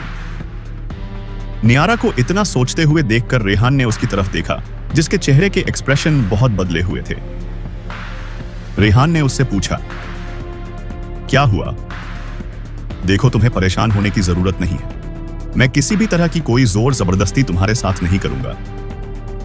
मैं भी जानता हूं कि तुम लोगों के काम के कुछ नियम होते हैं। तुम मुझे बता दो कि मुझे कितने पैसे देने हैं, मैं तुरंत तुम्हें दे दूंगा। रेहान की बात सुनकर निहारा ने अपना सिर ना में हिलाते हुए बहुत ही सीरियस एक्सप्रेशन के साथ कहा, यंग मास्टर रेहान, यहां बात पैसों की नहीं है। इतना कष्ट। वह बीच में ही चुप हो गई। काफी देर तक कुछ सोचने के बाद निहारा ने डिसाइड किया कि वह रेहान को साफ साफ बता देगी कि वह हिप्नोसिस को ठीक कर सकती है, पर असल में अवनी की जो हालत है उसे वह ठीक नहीं कर सकती है। और अगर साफ साफ कहे तो यह उसकी एबिलिटी से बाहर का काम है। असल में निहारा एक दोहरी जिंदगी जी रही थी। अब उसकी मास्टर पर्सनालिटी इतनी अच्छी नहीं थी। दिखने में निहारा एक आम इंसान की तरह जिंदगी जी रही थी। उसे देखकर ऐसा लगता था जैसे हिप्नोटाइज जैसे काम को करने के लिए ही वह पैदा हुई है। निहार ने इस तरह के बहुत सारे काम किए हैं और उससे बहुत पैसे कमाए हैं, पर एक दिन से एहसास हुआ कि यह सब कुछ करते करते उसकी असली पर्सनैलिटी पूरी तरह खत्म हो चुकी है और यहां तक कि उसकी आम जिंद पूरी तरह खत्म हो चुकी है। इसी बात ने निहारा को डरा दिया। उसकी यह डबल पर्सनैलिटी कोई आम बात नहीं थी, बल्कि ऐसा लग रहा था जैसे वह एक शरीर के अंदर दो आत्माओं को लेकर चल रही है और इसी वजह से उसने यह सब चीजें करनी छोड़ दी और अपना सामान्य जीवन जीने लगी। और यही सब बातें सोचकर निहारा काफी परेशान हो रही थी। सिर्फ कुछ पैसों के लिए वह कैसे अपनी पुरानी जिंदगी में जा सकती थी? निहारा ने जब रेहान को अपनी परेशानी बताई तो उसे सुनकर कुछ देर तक तो रेहान भी एकदम दंग रह गया। उसने बिल्कुल उम्मीद नहीं की थी कि इतनी फेमस स्पिरिचुअल हैकर के अतीत की इतनी अनसुनी बातें होगी। असल में रेहान ने भी बहुत बार डबल पर्सनालिटी और मल्टीपल पर्सनालिटी के बारे में सुना हुआ था। यहां तक कि उसकी अंड में जो हॉस्पिटल है, सिटी हॉस्पिटल, उसने भी बहुत सारे पेशेंट इस चीज का इलाज करवाने वहां आते हैं। खैर, फिलहाल के लिए किसी को नहीं पता था कि इस तरह की बीमारी लोगों को क्यों हो रही है, और अगर इस बात को एक तरफ छोड़ भी दे तो कहीं ना कहीं यह सब कुछ लोगों के साथ इसलिए हो रहा है क्योंकि वह भी यही सब चीजों से जुड़े हुए हैं। इसीलिए जब उस स्पिरिचुअल हैकर ने अपनी परेशानी रेहान को बताई, रेहान समझ आ गया था कि वह झूठ नहीं बोल रही है, और यहां तक कि रेहान को इस वक्त निहारा की स्थिति पर तरस रहा था। वही जब सिया ने यह सब बात सुनी तो उसे ज्यादा कुछ समझ नहीं आया और वह बहुत ही परेशान होते हुए बोली, क्या आप ऐसा कहना चाहती है कि आप हमारी कोई मदद नहीं कर पाएंगी? मेरी दोस्त की हालत पहले ही बहुत ज्यादा सीरियस है और अगर आप मदद नहीं करेंगी तो कौन इसे बचा सकता है? इस वक्त अवनी की हालत लगातार खराब और ज्यादा खराब होती जा रही थी। कल तक तो वह फिर भी जवाब दे रही थी, पर आज वह सिर्फ एक चलती फिरती गुलिया की तरह हो गई है, जिसे चलने फिरने के लिए भी किसी के सहारे की जरूरत होती है। किसी स्पिरिचुअल हैकर को ढूंढना पहले से बहुत मुश्किल का काम था, और अब जब कोई हैकर मिल गई है तो वह खुद हमारी मदद नहीं कर सकती। सिया की बात सुनकर उस हैकर नियारा ने कहा, मुझे नहीं लगता कि मैं किसी भी तरह से आपकी कोई मदद कर पाऊंगी। इस वक्त रेहान को थोड़ा सा बुरा लग रहा था, क्योंकि बहुत मुश्किल से उन्होंने इस हैकर को ढूंढा था और इतनी दूर सफर कर आए थे, पर अब सब कुछ खराब चला गया था। ऐसा नहीं था कि वह लड़की इनकी मदद नहीं करना चाहती थी, पर उसके पास अपने कारण थे, और जो जायज भी थे। नियार की बात सुनकर रेहान ने फिर से हिम्मत करके उससे पूछो, क्या आप किसी को जानती हो जो हमारी मदद कर सकता हो? रेहान का सवाल सुनकर नियारा ने ना में सिर हिलाते हुए कहा, जब से मैंने यह सब कुछ छोड़ा है उसके बाद से मैं किसी के भी संपर्क में नहीं हूं। इसलिए मुझे नहीं पता कि आपकी मदद कौन कर सकता है। मुझे माफ कर दीजिए। इस लड़की की बात सुनकर रेहान ने अपना हाथ दिखाते हुए कहा, कोई बात नहीं, तुम्हें माफी मांगने की जरूरत नहीं है। कुछ देर तक इसी तरह चारों तरफ चुप्पी बनी रही। उसके बाद रेहान ने एक गहरी लंबी सांस ली और कहा, ठीक है, अब हम तुमको और ज्यादा डिस्टर्ब नहीं करेंगे। और इतना कहकर रेहान खड़े होकर वहां से जाने लगा। यहां बैठे बैठे तो न्यारा भी कुछ नहीं कर सकती थी, इसीलिए यही सबके लिए अच्छा होता अगर रेहान कहीं और से मदद लेने की कोशिश करता। हालांकि रेहान का अवनी से कोई रिश्ता नहीं था, पर फिर भी वह सिया की बेस्ट फ्रेंड थी। बस इसीलिए रेहान उसे अकेला नहीं छोड़ना चाहता था। रेहान यही सोच रहा था कि अगर वह सच में किसी स्पिरिचुअल हैकर को नहीं ढूंढ पाया तो फिर वह अशफाई अपने फैमिली की मदद लेगा, जो किसी भी तरह से अपने पैसे और पावर के दम पर उस स्पिरिचुअल हैकर को ढूंढ लेंगे। जब सिया ने देखा कि अवनी वाला मामला अभी तक ठीक नहीं हुआ और रेहान भी यहां से जाने की तैयारी कर रहा हूं, तो सिया ने भी दुखी होते हुए अवनी को संभालते हुए वहां से जाने की तैयारी की। पर किसने सोचा था कि जैसे ही वो लोग 2 कदम आगे बढ़ेंगे, उसी वक्त पीछे से न्यारा की आवाज उनके कानों में पड़ेगी। रुकिए, क्या मैंने ऐसा कहा था कि मैं आपकी दोस्त अवनी तो ठीक नहीं करूंगी? यह सुनकर सिया ने तुरंत हैरान होकर पीछे की ओर मुड़कर देखा और पूछा, क्या आपने अभी अभी नहीं कहा? रेहान ने भी इस बात पर रिएक्ट किया और काफी हैरान होकर न्यारा की तरफ देखा, पर यहां तक कि न्यारा की आवाज में अभी भी कोई बदलाव नहीं था। रेहान ने आधे अधूरे शब्दों के साथ कहा, तो क्या आप? और इतना कहकर ही रेहान चुप हो गया। इस वक्त न्यारा के हाव भाव काफी बदले हुए थे। अभी तक जो एकदम कमजोर और निस्सहाय सदस्य से महसूस हो रही थी, वही ये एकदम से एक्शन मोड में नजर आने लगी। न्यारा जल्दी से खड़ी हुई और अवनी की तरफ अपने कदम बढ़ाते हुए उसे अपनी 2 गहरी आंखों से देखने लगी, जिसकी वजह से अवनी के बगल में खड़ी सिया एकदम से बहुत ज्यादा डर गई और कुछ कदम पीछे हट गई। यहां तक कि अवनी, जिसे फिलहाल सिया की मदद लेकर खड़े रहना पड़ रहा था, वह भी अपनी 2 कदम पीछे लेकर हट गई। उसी वक्त न्यारा ने बिना किसी एक्सप्रेशन के बहुत ही ढक आवाज के साथ कहा, यहीं पर खड़ी रहो और बिल्कुल मत ही हिलना। न्यारा का बदला हुआ रूप देखकर रेहान समझ गया था कि यह उसकी सेकंड पर्सनैलिटी है, और उसे समझ नहीं आ रहा था कि अचानक से न्यार की सेकंड पर्सनैलिटी कैसे दिखाई देने लगी। हालांकि यह बात रेहान के लिए बहुत अच्छी थी, क्योंकि वह खुद से न्यारा को यह सब कुछ करने के लिए फोर्स नहीं करना चाहता था। पर जब अचानक से ही उसकी सेकंड पर्सनैलिटी सामने आने लगी, तो यह उन सभी के लिए काफी अच्छा था। और सबसे बड़ी बात तो यह थी कि इस वक्त ऐसा लग रहा था जैसे न्यारा की सेकंड पर्सनैलिटी खुद की अवनी को ठीक करना चाहती है। न्यारा ने कुछ भी करने से पहले थोड़ी देर तक अवनी को ऑब्जर्व किया और उसके बाद उसके हाथों को पकड़कर कुछ करने लगी। उसने अवनी के बॉडी के कुछ पार्ट्स को दबाकर देखा और उसके बाद जाकर अपनी कुर्सी पर बैठ गई और चाय पीने लगी। रेहान भी उसके बगल वाली कुर्सी के ऊपर जाकर बैठ गया और उससे पूछा, क्या मुझे तुम्हें न्यारा कहकर बुलाना चाहिए या कुछ और? उसी वक्त न्यारा ने रेहान से कुछ ऐसा कहा जिसकी वजह से उसके मुंह में जो चाय थी वह बाहर आ गई और वह एकदम से दंग रह गया। जैसे ही उस स्पिरिचुअल हैकर ने अचानक से अवनी को उसे जिस हिसाब से ट्रीट किया, उससे सभी को ऐसा लगा जैसे उस हैकर की सेकंड पर्सनैलिटी आ गई है और वह शायद अब अवनी को ठीक कर देगी। स्पिरिचुअल हैकर न्यारा ने कुछ देर तक अवनी को ऑब्जर्व करने के बाद वापस अपनी कुर्सी के ऊपर आकर बैठ गई और चाय पीने लगी। तभी रेहान भी उसके बगल में आकर बैठ गया और उससे पूछा, मैं अब आपको क्या कहे कर बुलाऊं? उसकी बात सुनकर न्यारा ने कहा, मेरा नाम तिया है और मैं जानती हूं कि आप लोग यहां पर क्यों आए हैं।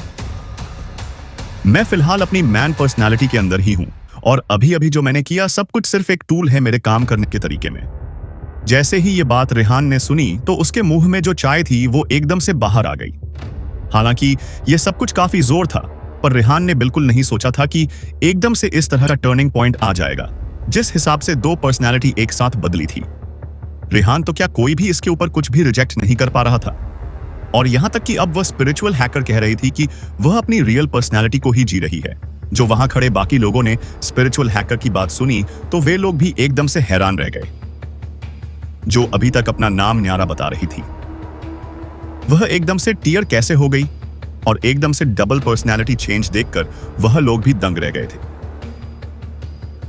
रेहान जानता था कि चाहे यह न्यारा हो या फिर टीयर, फिलहाल इस हैकर की सिचुएशन काफी ज्यादा सीरियस थी। रेहान को बिल्कुल समझ नहीं आ रहा था कि अभी अभी जिस औरत से बात कर रहा था वह उस औरत की असली पहचान थी, या फिर अब जिससे वह बात कर रहा है वह उसकी असली पहचान है। इस वक्त वह स्पिरिचुअल हैकर तय काफी ज्यादा शांत नजर आ रही थी और उसे देखकर लग रहा था कि वह रेहान से और बात करना चाहती है। और इस वक्त वह जो अपनी कहानी सुना रही थी वह उसकी पुरानी कहानी से बिल्कुल अलग थी।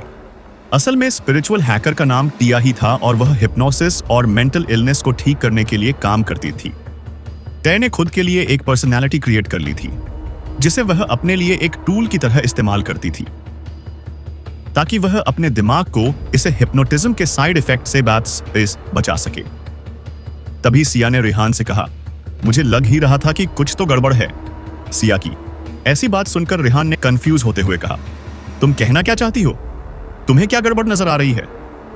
सिया ने कहा, अवनी जब कल ऑक्शन में परफॉर्म कर रही थी तब उसका हर एक मूव बिल्कुल परफेक्ट था और उसके परफॉर्मेंस भी काफी अच्छी थी।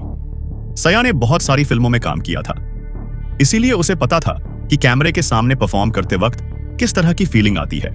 और अभी अभी निहार को देखकर भी सिया को ऐसा ही लग रहा था जैसे निहारा किसी फिल्म या किसी कैमरे के सामने एक्टिंग कर रही हो। सिया कुछ कहती इससे पहले ही निहारा ने कहा, अवनी ने बहुत जल्दी सारी चीजें सीख ली, यह काफी ज्यादा टैलेंटेड है, इसे थोड़ा वक्त दो, यह अपने आप नॉर्मल हो जाएगी। तभी रेहान ने थोड़ा पजल्ड होते हुए कहा, जब तुम पहले से जानती हो तो क्या ऐसा नहीं हो सकता कि तुम इसे एकदम ठीक कर दो? रेहान की बात सुनकर नियारा ने अपनी गर्दन ना में हिलाते हुए कहा, लोगों के थॉट्स को कंट्रोल करना बहुत मुश्किल होता है।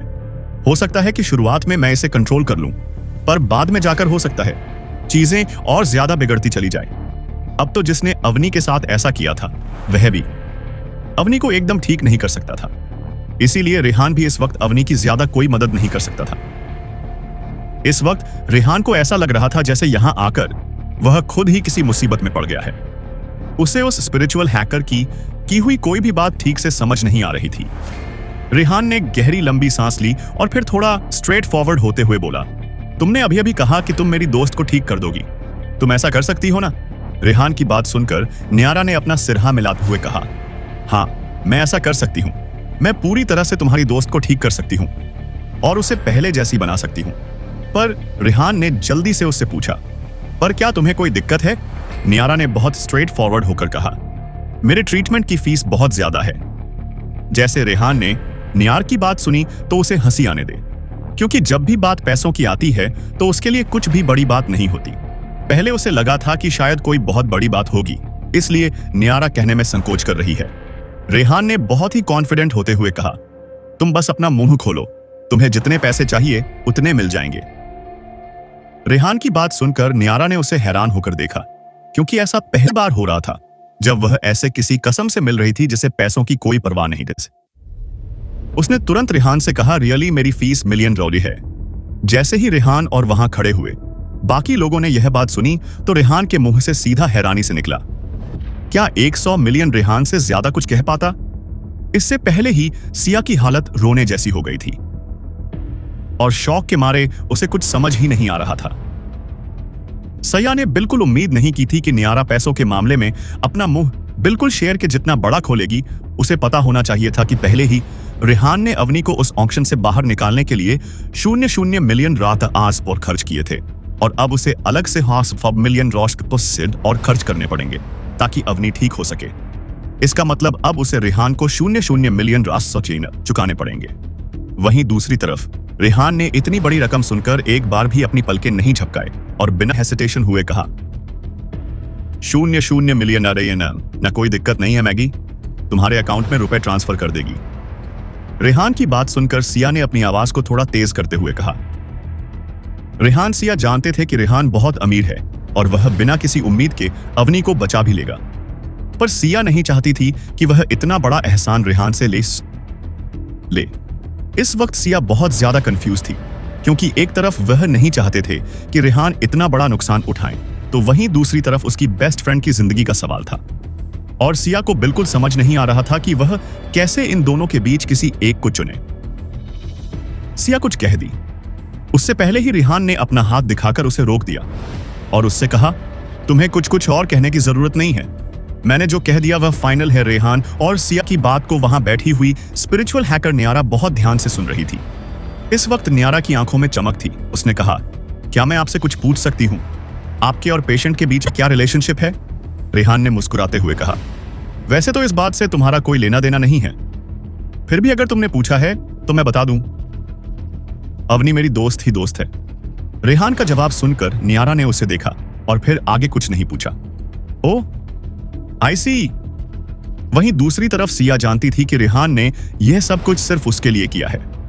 इस वक्त सिया अपने आप को बहुत ज्यादा किस्मत वाली समझ रही थी, जो अपनी पूरी जिंदगी में पहली बार रेहान जैसे इंसान से मिली और अपने दिल में रेहान को जगह दी। उसे लग रहा था जैसे उसने पिछले जन्म में कुछ अच्छे काम किए होंगे, जिसकी वजह से उसे रेहान जैसे लड़के से प्यार हुआ और रेहान उसके जिंदगी में आया। ऑफ कोर्स रेहान ने जो भी किया, सिया उसे बहुत ज्यादा प्रभावित थी, पर फिर भी सिया उन औरतों में से नहीं थी जो किसी का फायदा उठाए। इसीलिए उसने सोच लिया था कि जैसे ही यानी ठीक हो जाएगी तो वह जल्द से जल्द रेहान का सारा एहसान चुका देगी, चाहे उसे अपनी प्रॉपर्टी ही क्यों ना बेचनी पड़े। बहुत सारे लोगों को लगता था कि एक वर्ल्ड क्लास सेलिब्रिटी होने के नाते अवनी और सिया जैसी सेलिब्रिटीज के लिए 100 मिलियन रुपीस कोई बड़ी बात नहीं थी, पर असल में भले ही उनकी सैलरी बहुत ज्यादा हाई होती थी और उन्हें काफी ज्यादा पैसे भी मिलते थे, पर एक पब्लिक फिगर होने के नाते और 70 प्राउड लोगों की फेवरेट होने के नाते उन लोगों को कंट्री के अकॉर्डिंग और सोशल लाइफ के लिए बहुत खर्च करना पड़ता था।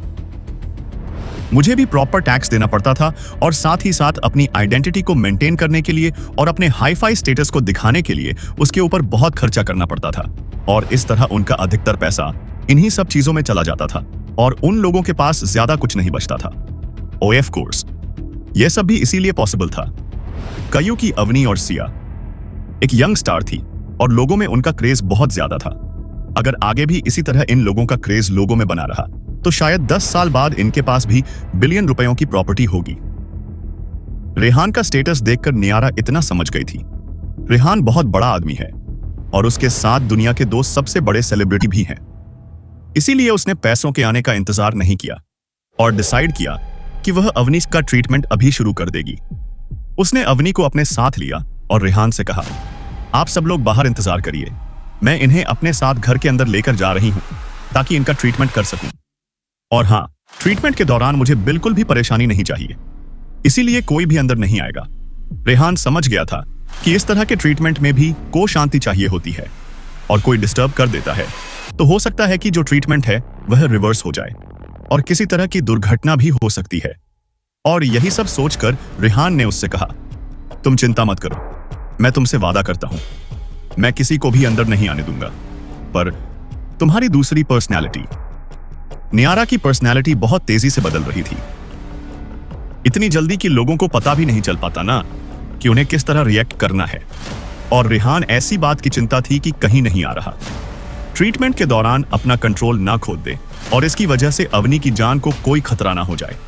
रेहान को परेशान देखकर नियारा ने उससे कहा, तुम चिंता मत करो, जब तक मैं बाहर नहीं आ जाती तब तक मेरी ड्यूल पर्सनालिटी बिल्कुल नहीं बदलेगी। नियारा ने उसे गारंटी तो दे दी थी, पर फिर भी रेहान को थोड़ा सा डर लग रहा था। उसे समझ नहीं आ रहा था कि वह क्या करे और क्या नहीं। अभिम ने वहां पर खड़े हुए सभी लोगों को ऑर्डर दे दिया था कि वह लोग इस कोर्टयार्ड के चारों तरफ फैल जाएं, क्योंकि एक तितली भी उनकी मर्जी के बिना अंदर नहीं जानी चाहिए।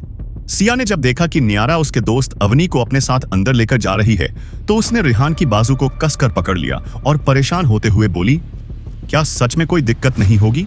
पता नहीं मुझे क्यों इतनी घबराहट हो रही है, मुझे बार बार लग रहा है कि कुछ तो गड़बड़ जरूर होगी।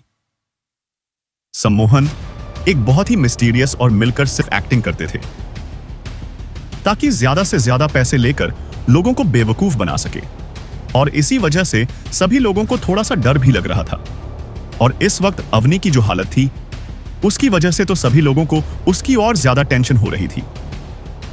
हालांकि रेहान को अपने सबऑर्डिनेट पर पूरा भरोसा था, और जब अभिनव ने कहा कि यह स्पिरिचुअल हैकर अवनी को ठीक कर सकती है और सम्मोहन से बाहर निकाल सकती है, इसीलिए रेहान को पूरा भरोसा था कि नियारा की मदद से अवनी बिल्कुल ठीक हो जाएगी।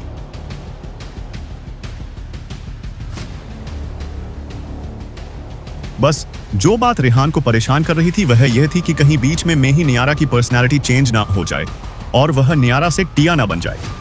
पर अब इस वक्त इन लोगों को यह रिस्क लेना ही पड़ेगा, क्योंकि अगर अबैस-आई अग्नि जल्दी से जल्दी ठीक नहीं हुई तो शायद उसे कंडीशन और ज्यादा क्रिटिकल हो जाओ और वह चलती फिरती एक इडियट से ज्यादा और कुछ ना रहे।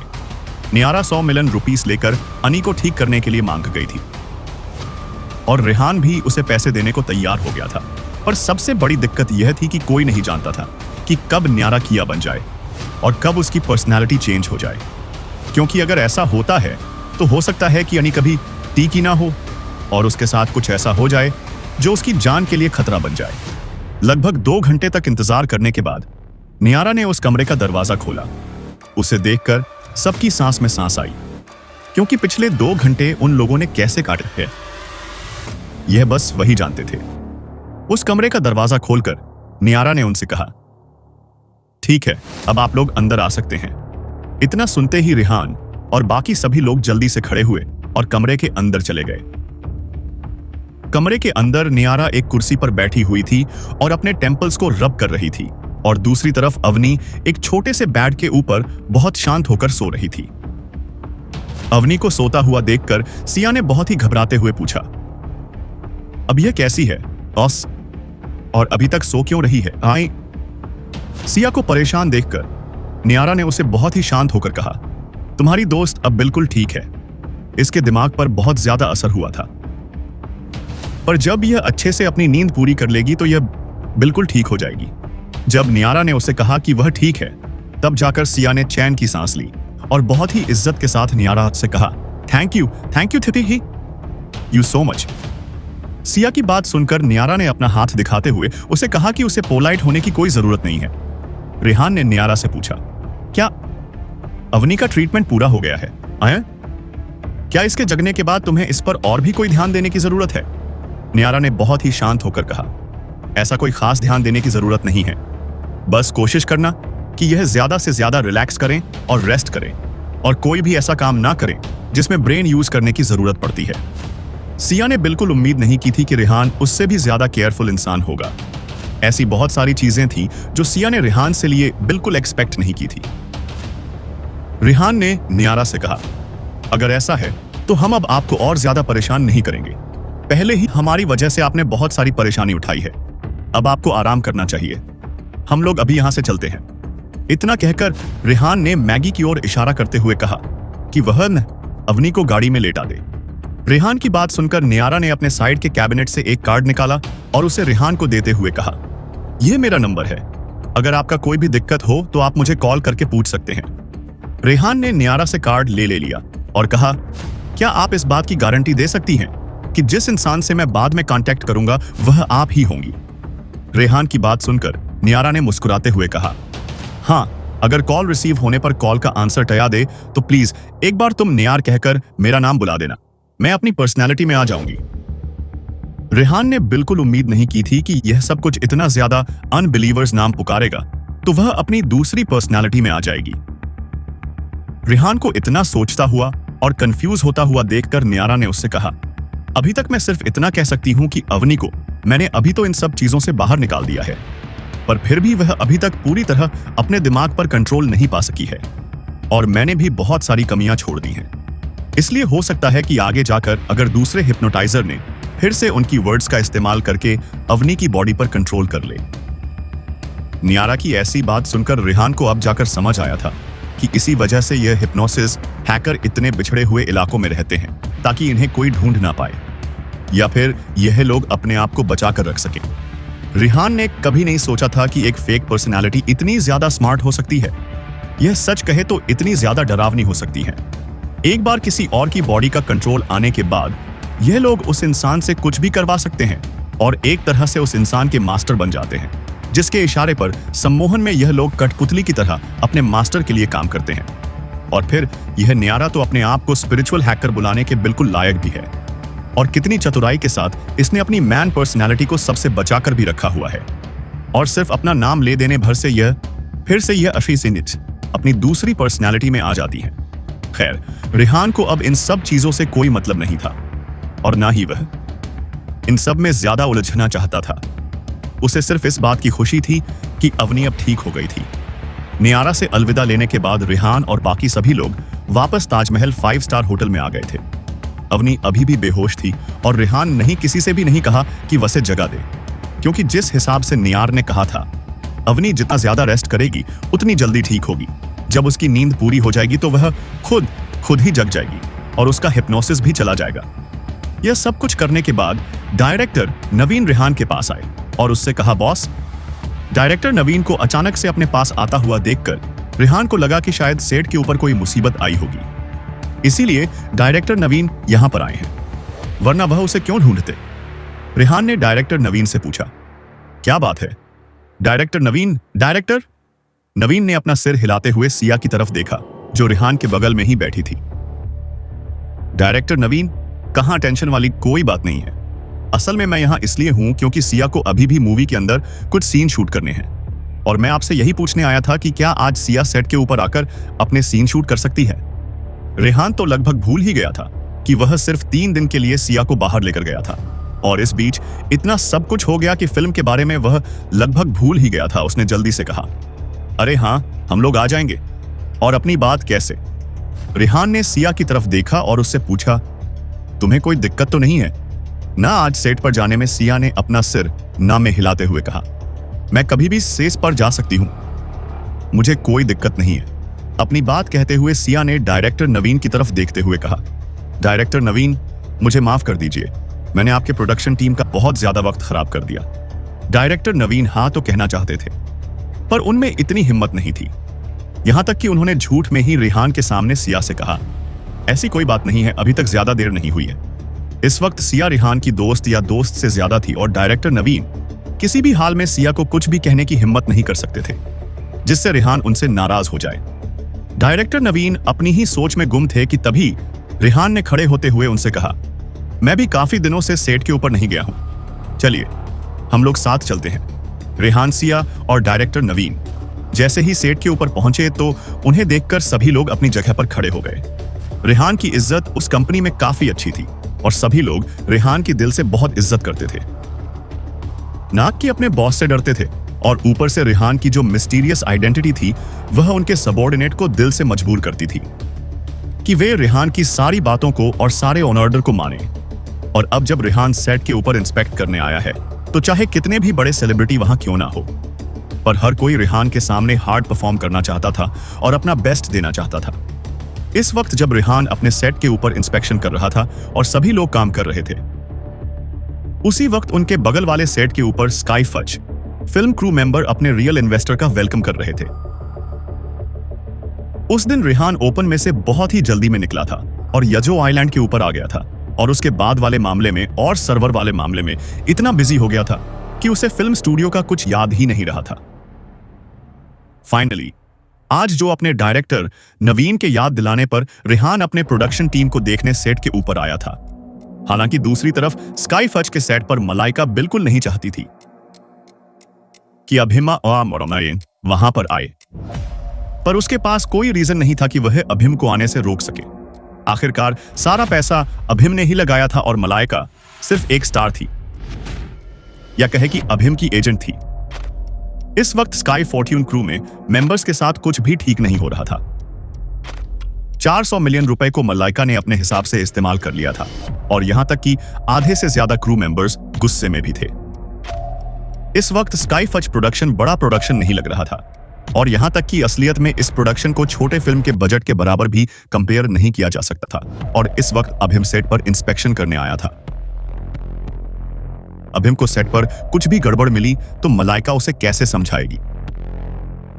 किस्मत से मलाइका को एक चांस मिल गया था और ने डायरेक्टर एंड्रू को कॉल कर दिया था ताकि वे सेट को ठीक कर सके। आखिर इतना काफी था अभिमा जैसे आदमी को बेवकूफ बनाने के लिए। हालांकि डायरेक्ट एंड्रू ऐसा करना चाहते तो नहीं थे, पर फिलहाल वह भी उसी नाव में सवार थे जिसमें मलाइका थी। और ऐसे में अगर मलाइका की परफॉर्मेंस खराब हुई तो शायद इसकी जिम्मेदारी डायरेक्टर एंड्रू पर भी आ सकते थे।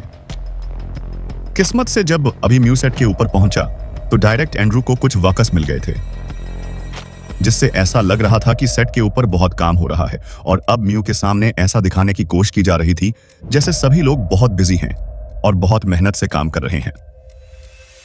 सेट को इतना बिजी देखकर अभिम खुश होकर बोला, गुड, वेरी गुड, लगता है फिल्म अच्छी जा रही है, मैं काफी ज्यादा संतुष्ट हूं। इन लोगों के काम से वैसे सभी एक्टर्स इस तरह ग्रीन हाउस में क्यों खड़े हैं? क्या मैंने जो पैसे दिए थे वे प्रॉप्स बनाने के लिए कम पड़ गए? क्या तभी डायरेक्टर एंड्रू ने जल्दी से कहा, वह बात ऐसी है यंग मास्टर कि हम लोग अपनी फिल्म में स्पेशल इफेक्ट का यूज कर रहे हैं, इसीलिए हम लोग अभी ग्रीन हाउस पर शूटिंग कर रहे हैं ताकि बाद में स्पेशल इफेक्ट का यूज कर सके। डायरेक्टर की बात सुनकर अभिम ने रिएक्ट करते हुए कहा, अच्छा तो ऐसी बात है। तभी मलाइका के दिमाग में कुछ आया और उसने इस बात को एक अवसर की तरह लेते हुए फिर से अभिम को बेवकूफ बनाने की कोशिश करते हुए उससे कहा, यंग मास्टर अभिम, असल में हमारी मूवी के लिए जो स्पेशल इफेक्ट के लिए जो बजट है वह काफी नहीं है। मलाइका की बात सुनकर अभिम ने अपनी आंखों के बोहों को उठाते हुए कहा, काफी नहीं है, 400 मिलियन काफी नहीं है मूवी के लिए। अभिमन्यु की बात सुनकर मलाइका ने उसे समझाते हुए कहा, ऐसी बात नहीं है यंग मास्टर, आप तो जानते ही हैं कि हम लोग अपने देश से बाहर आकर शूटिंग कर रहे हैं और ऐसे में 400 मिलियन रुपए बिल्कुल भी काफी नहीं है। इस जगह पर बहुत सारे अनचाहे खर्चे हो जाते हैं और यहाँ विदेशों में फिल्म बनाने के लिए कम से कम 700 अंड को 800 मिलियन रब चाहिए होते हैं ताकि हम लोग एक अच्छी फिल्म बना सके। इसीलिए मैंने बजट के लिए कहा। आखिर तक सिर्फ मलाइका ही बोल रही थी और बोलते बोलते शायद अब भी वह लगभग चुप हो गई थी। अभी सच में एक बेवकूफ आदमी था। जब मलाइका ने उससे कहा कि विदेशों में प्रोडक्शन का बजट 700 अंडर 800 मिलियन होता है तो उसने इस बात को मान भी लिया और उसे मलाइका की बातों पर विश्वास भी हो गया था और उसने मलाइका से पूछा, और ऐसी बात है तो तुम्हें क्या लगता है इन सब की कॉस्ट कितनी होगी? अभिम के ऐसा बोलते ही मलाइका ने पूरे घमंड के साथ अपनी हाथों की उंगलियों को स्ट्रेच किया और कुछ बोलती उससे पहले ही अभिम ने ही उसे कहा, एक काम करो, 0 मिलियन रुपए फिल्म के बजट में और ऐड कर लो। इतना सुनते ही वहां खड़े सब लोग एकदम से दंग रह गए। एक तरफ काफी दिनों बाद रेहान फिर से सेट पर लौटा था और इंस्पेक्शन कर रहा था, तो वहीं दूसरी तरफ स्काई फज के सेट के ऊपर उनका रियल इन्वेस्टर अभिम मलाइका के साथ पहुंच गया था और प्रोडक्शन का जायजा ले रहा था। तभी मौका देखकर मलाइका ने अभिमन्यु से फिल्म का बजट बढ़ाने की डिमांड कर दी, जिसे अभिम ने भी मान लिया और फिल्म का बजट मिलियन रब से बढ़ा दिया। जैसे ही सेट के ऊपर सभी लोगों ने अभिम की यह बात सुने तो एकदम दंग रह गए और वही मलाइका अपने दिल में बहुत ज्यादा खुश हो रही थी। असल में मलाइका को तो इस वक्त सिर्फ मिलियन रुपए ही चाहिए थे। किसने सोचा था कि अभिम समासन अपना मुंह खोलेगा तो उन लोगों को सीधे मिलियन रुपए मिलेंगे। ये अमाउंट सभी लोगों के एक्सपेक्टेशन से बहुत ज्यादा थी और शायद इसी वजह से चारों तरफ अचानक से खुशी का माहौल हो गया था। इतने पैसों के साथ मलाइका जो चाहे वह कर सकती थी। वहीं दूसरी तरफ अभिम ने जितना सोचा था फिल्म की शूटिंग का सेट असल में उतना ज्यादा इंटरेस्टिंग नहीं था। इसीलिए अभिमन्यु जल्दी, इतने सारे लोग क्यों नहीं दिख रहे? अभिम लगातार मलाइका से सवाल पूछे जा रहा था क्योंकि अब उसे ऐसा लग रहा था जैसे मलाइका उसे बेवकूफ बना रही है। मलाइका ने जब देखा कि अभिम के ऊपर शक कर रहा हूं और कहीं ना कहीं उसे उनके ऊपर डाउट हो रहा है, तो उसने जल्दी से बहाना बनाते हुए अभिम से कहा, यंग मास्टर, अभिम ऐसा नहीं है जैसा आप सोच रहे हैं। असल में रेहान के क्रू मेंबर स्पेस इफेक्ट क्यों पैसा खर्च नहीं करना चाहते, इसीलिए उन लोगों के सेट पर इतने सारे लोग नजर आ रहे हैं, पर हम लोग उनसे अलग है और यह टाइम स्पेशल इफेक्ट्स का है, ना ही पुराने जमाने की तरह। इतने सारे लोगों को हाई कर शूटिंग करने का मलाइका की बात सुनकर अभिम को भी लगा कि शायद इन बातों में सेंस है और उसकी movie real special effect movie है। और फिर यह सब सोचते हुए उसने मुस्कुरा कर कहा, तब तो मुझे लगता है कि इस रेहान को बिल्कुल नहीं पता कि किस तरह से मूवी बनाई जाती है, क्योंकि इतने सारे लोगों के खाने और सैलरी के पैसे ही बहुत ज्यादा हो जाते हैं। अगर इन सबको ठीक से कैलकुलेट करें तो इससे सस्ता तो स्पेशल इफेक्ट वाला काम पड़ता। मैंने सही कहा ना? अभी म्यू को अपनी बातों में आता हुआ देखकर मलाइका ने चैन की सांस ली और जल्दी से अपने चेहरे पर मुस्कान लाते हुए बोली, बिल्कुल एक मास्टर, आप हमेशा सही ही कहते हैं। इस वक्त अमू को किसी तरह की टेंशन लेने की कोई जरूरत नहीं थी, क्योंकि वह जानता था कि जिस तरह का सीन दिखाया गया है उस हिसाब से तो वही रेहान से आगे हैं। भले ही मलाइका ने अभी जो नजारा उसे दिखाया है और जिस तरह से उसे मैनिपुलेट किया है वह सब कुछ सिर्फ मलाइका ही जानती थी, पर कुछ देर के लिए ही सही। अभिम खुश तो हो ही सकता हूं। जैसे ही अभिम अपने सेट से बाहर जा रहा था उसी वक्त रेहान और सिया अपने सेट के ऊपर से बाहर की तरफ आए। असल में अभिम और रेहान के बीच में कोई ज्यादा बड़ी बात नहीं थी, बस वे एक दूसरे को पसंद नहीं करते थे और छोटे मोटे बातों से ज्यादा उनके बीच में कोई बड़ी बात थी भी नहीं। इसीलिए रेहान के मन में तो अभिम के लिए ज्यादा कोई बैर नहीं था। अब जब वो लोग एक्सीडेंटली यहां मिल ही गए थे तो रेहान ने मुस्कुराते हुए उसे ग्रीट किया, मुझे विश्वास नहीं हो रहा कि मैं यहां पर यंग मास्टर अभिम से मिल रहा हूं। क्या आप यहाँ पर राज क्रू का इंस्पेक्शन करने आए थे? रेहान की इतनी विनम्रता से अभिम को थोड़ा अजीब लग रहा था और इस वजह से वह एकदम शांत हो गया था और उन्हें बिल्कुल याद नहीं रहा कि उन दोनों के साथ में लड़की भी खड़ी है। इस वक्त रेहान के साथ में वर्ल्ड क्लास सुपरस्टार सिया खड़ी थी और वही अभिमन्यु के साथ में सिर्फ क्वीन ऑफ हेवन मलाइका खड़ी थी। इसीलिए उन दोनों का स्टेटस बिल्कुल बराबर नहीं था और सबसे बड़ी बात, अतीत में सिया ने अभिमन्यु को रिजेक्ट कर दिया था और अब वह रेहान की गर्लफ्रेंड बनकर घूम रही थी, जिसकी वजह से अभिमन्यु को थोड़ी इड हो रही थी। अभिमन्यु ने बिल्कुल उम्मीद नहीं की थी कि जब वो लोग इस तरह से टकराएंगे तो रेहान उससे इतना आराम से बात करेगा। इसीलिए उसने रेहान से थोड़ा अकते हुए कहा, यह फालतू का दिखावा करना बंद करो। तुम अच्छे से जानते हो हम दोनों एक दूसरे के इतना भी करीब नहीं हैं कि तुम मुझसे इतने प्यार से बात करो। इतना कहकर वह जाने लगा। उस वक्त एंट्रेंस गेट के ऊपर बहुत सारे लोग आ रहे थे और जा रहे थे और ऐसे में अभिम बिल्कुल नहीं चाहता था कि वहां खड़े लोग यह बात देखेंगी। रेहान के जितना अच्छा नहीं है, यहां तक कि इस वक्त अभिम को मलाइका से भी नफरत हो रही थी, क्योंकि उसे देखकर अभिम को ऐसा महसूस होता था जैसे वह किसी बड़ी उम्र की औरत के साथ घूम रहा है। यह बात तो सच है कि मलाइका इतनी सुंदर नहीं थी जितनी यंग और खूबसूरत सिया थी, इसीलिए उसे मलाइका से भी चिढ़ हो रही थी। जब मलाइका ने देखा कि अभिम ने बिना उसकी परवाह किए हुए ही वहां से उसे छोड़कर चला गया, तो मलाइका ने भी वहां खड़े हुए रेहान को ग्रीट करना सही नहीं समझा। उसने रेहान को देखते हुए अपनी आंखों को नफरत से इधर उधर घुमाया और फिर अभिम के जाते ही वह भी वहां से चली गई। जाते जाते उसने पीछे से अभिम को आवाज दी, यंग मास्टर अभिम, आप इतनी जल्दी क्यों जा रहे हैं? मेरे लिए इंतजार कीजिए, मैं भी आ रही हूं। उन दोनों को इस तरह जाता हुआ देखकर सिया को हंसी आ गई और उसने हंसते हुए कहा, इस यंग मास्टर अभिम को देखकर लगता है कि यह आपसे कुछ ज्यादा ही डरता है। रेहान सिया की बात सुनकर रेहान ने मुस्कुराते हुए कहा, भला मुझसे डरने वाली क्या बात है? यह आदमी कुछ भी बार मुझसे मिला है और अब इतनी जल्दी मुझसे डर भी गया। अगर देखा जाए तो जितनी भी बार अभिम रेहान के अगेंस्ट गया है उसे कभी कोई फायदा नहीं हुआ है, बल्कि एक बेवकूफ आदमी को भी पता होगा कि अगर वह रेहान के खिलाफ जाएगा तो उसे कुछ हाथ नहीं लगेगा। वहीं दूसरी तरफ रेहान सिया को बाहर इसलिए लेकर आया था शाकता, क्योंकि होटल से उसे कॉल आया था कि अवनी जग गई है और इसीलिए यह दोनों बिना लंच करे हुए ही होटल जाने के लिए और अवनी से मिलने के लिए निकल पड़े। अगर अवनी की तबीयत अभी भी ठीक नहीं हुई होगी तो शायद इन लोगों को वापस उस जगह के ऊपर जाकर नियारा को ढूंढना पड़ेगा। जब रेहान और सिया वापस होटल में लौट तो वह लोग सीधा अवनी के कमरे में चले गए और उस वक्त रेहान ने देखा कि अवनी पहले से ही जग गई है और अपने कपड़े पहनकर वहां पर सोफा के ऊपर बैठी है। इस वक्त उसके एक्सप्रेशन बहुत ज्यादा अजीब थे। हालांकि कुछ हद तक यह इसलिए था क्योंकि अभी भी अवनी थकी हुई थी और सबसे बड़ी बात, जब वह जगी तो उसे बिल्कुल याद नहीं था कि उसके साथ क्या हुआ था और अपने आसपास का माहौल देखकर उसे थोड़ा अजीब लग रहा था, क्योंकि उसे बिल्कुल आइडिया नहीं था कि इस वक्त वह कहां पर है और क्यों है। जैसे ही सिया ने अवनी को जगा हुआ देखा तो जल्दी से जाकर उसके गले मिलते हुए बोली, अवनी तुम फाइनली जग गई हो। अवनी जब जगी तो उसे बहुत डर लग रहा था, क्योंकि इस अजीब से माहौल मुझे समझ नहीं आ रहा था कि वह क्या करें और क्या नहीं। इस हिप्नोसिस पीरियड के दौरान उसे जो कुछ भी हुआ बिल्कुल याद नहीं था और जब वह जगी तो उसने देखा कि वहां पर खड़े हुए स्टाफ ने उसे यहां से जाने के लिए मना किया है और उन लोगों ने इसे कुछ बताया भी नहीं। असल में रेहान ने ही अवनी का ख्याल रखने के लिए कुछ लोगों को वहां पर बरसरते थे छोड़ा था, इसीलिए जितना ज्यादा अवनी इस बारे में सोच रही थी उसे उतना ज्यादा डर लग रहा था। उसे बिल्कुल आइडिया नहीं था जैसे था कि वह अभी अभी कितनी बड़ी मुसीबत से निकल कर आई है। वह तो जैसे ही सिया ने दरवाजा खोला और अंदर आई तब जाकर अवनी थोड़ा सा रिलैक्स हुई, क्योंकि जगने के बाद वह किसी ऐसे इंसान से मिली थी जो उसके बहुत करीब था और जिसे वह काफी अच्छे से जानती थी।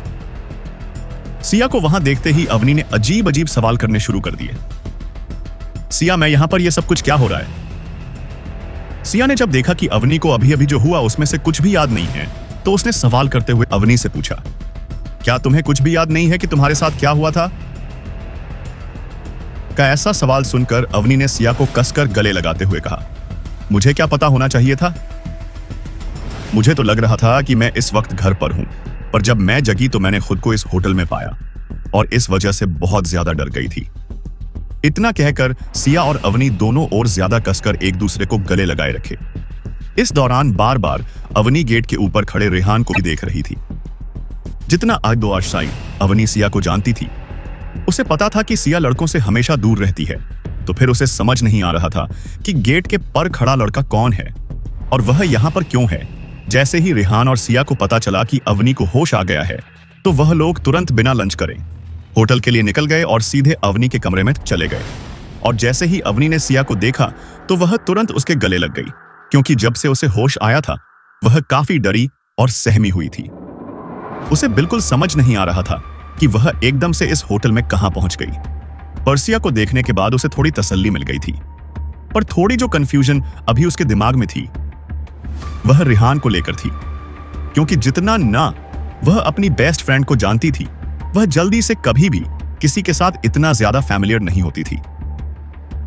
पर इस वक्त गेट पर खड़े हुए लड़के को देखकर उसे काफी ज्यादा हैरानी हो रही थी। उसकी परेशानी को बहुत हद तक सिया समझ गई थी। असल में सिया उससे ज्यादा हैरान थी, क्योंकि हिप्नोटाइज होने के बाद अवनी के साथ जो कुछ भी हुआ उसे असल में कुछ भी याद नहीं था और इस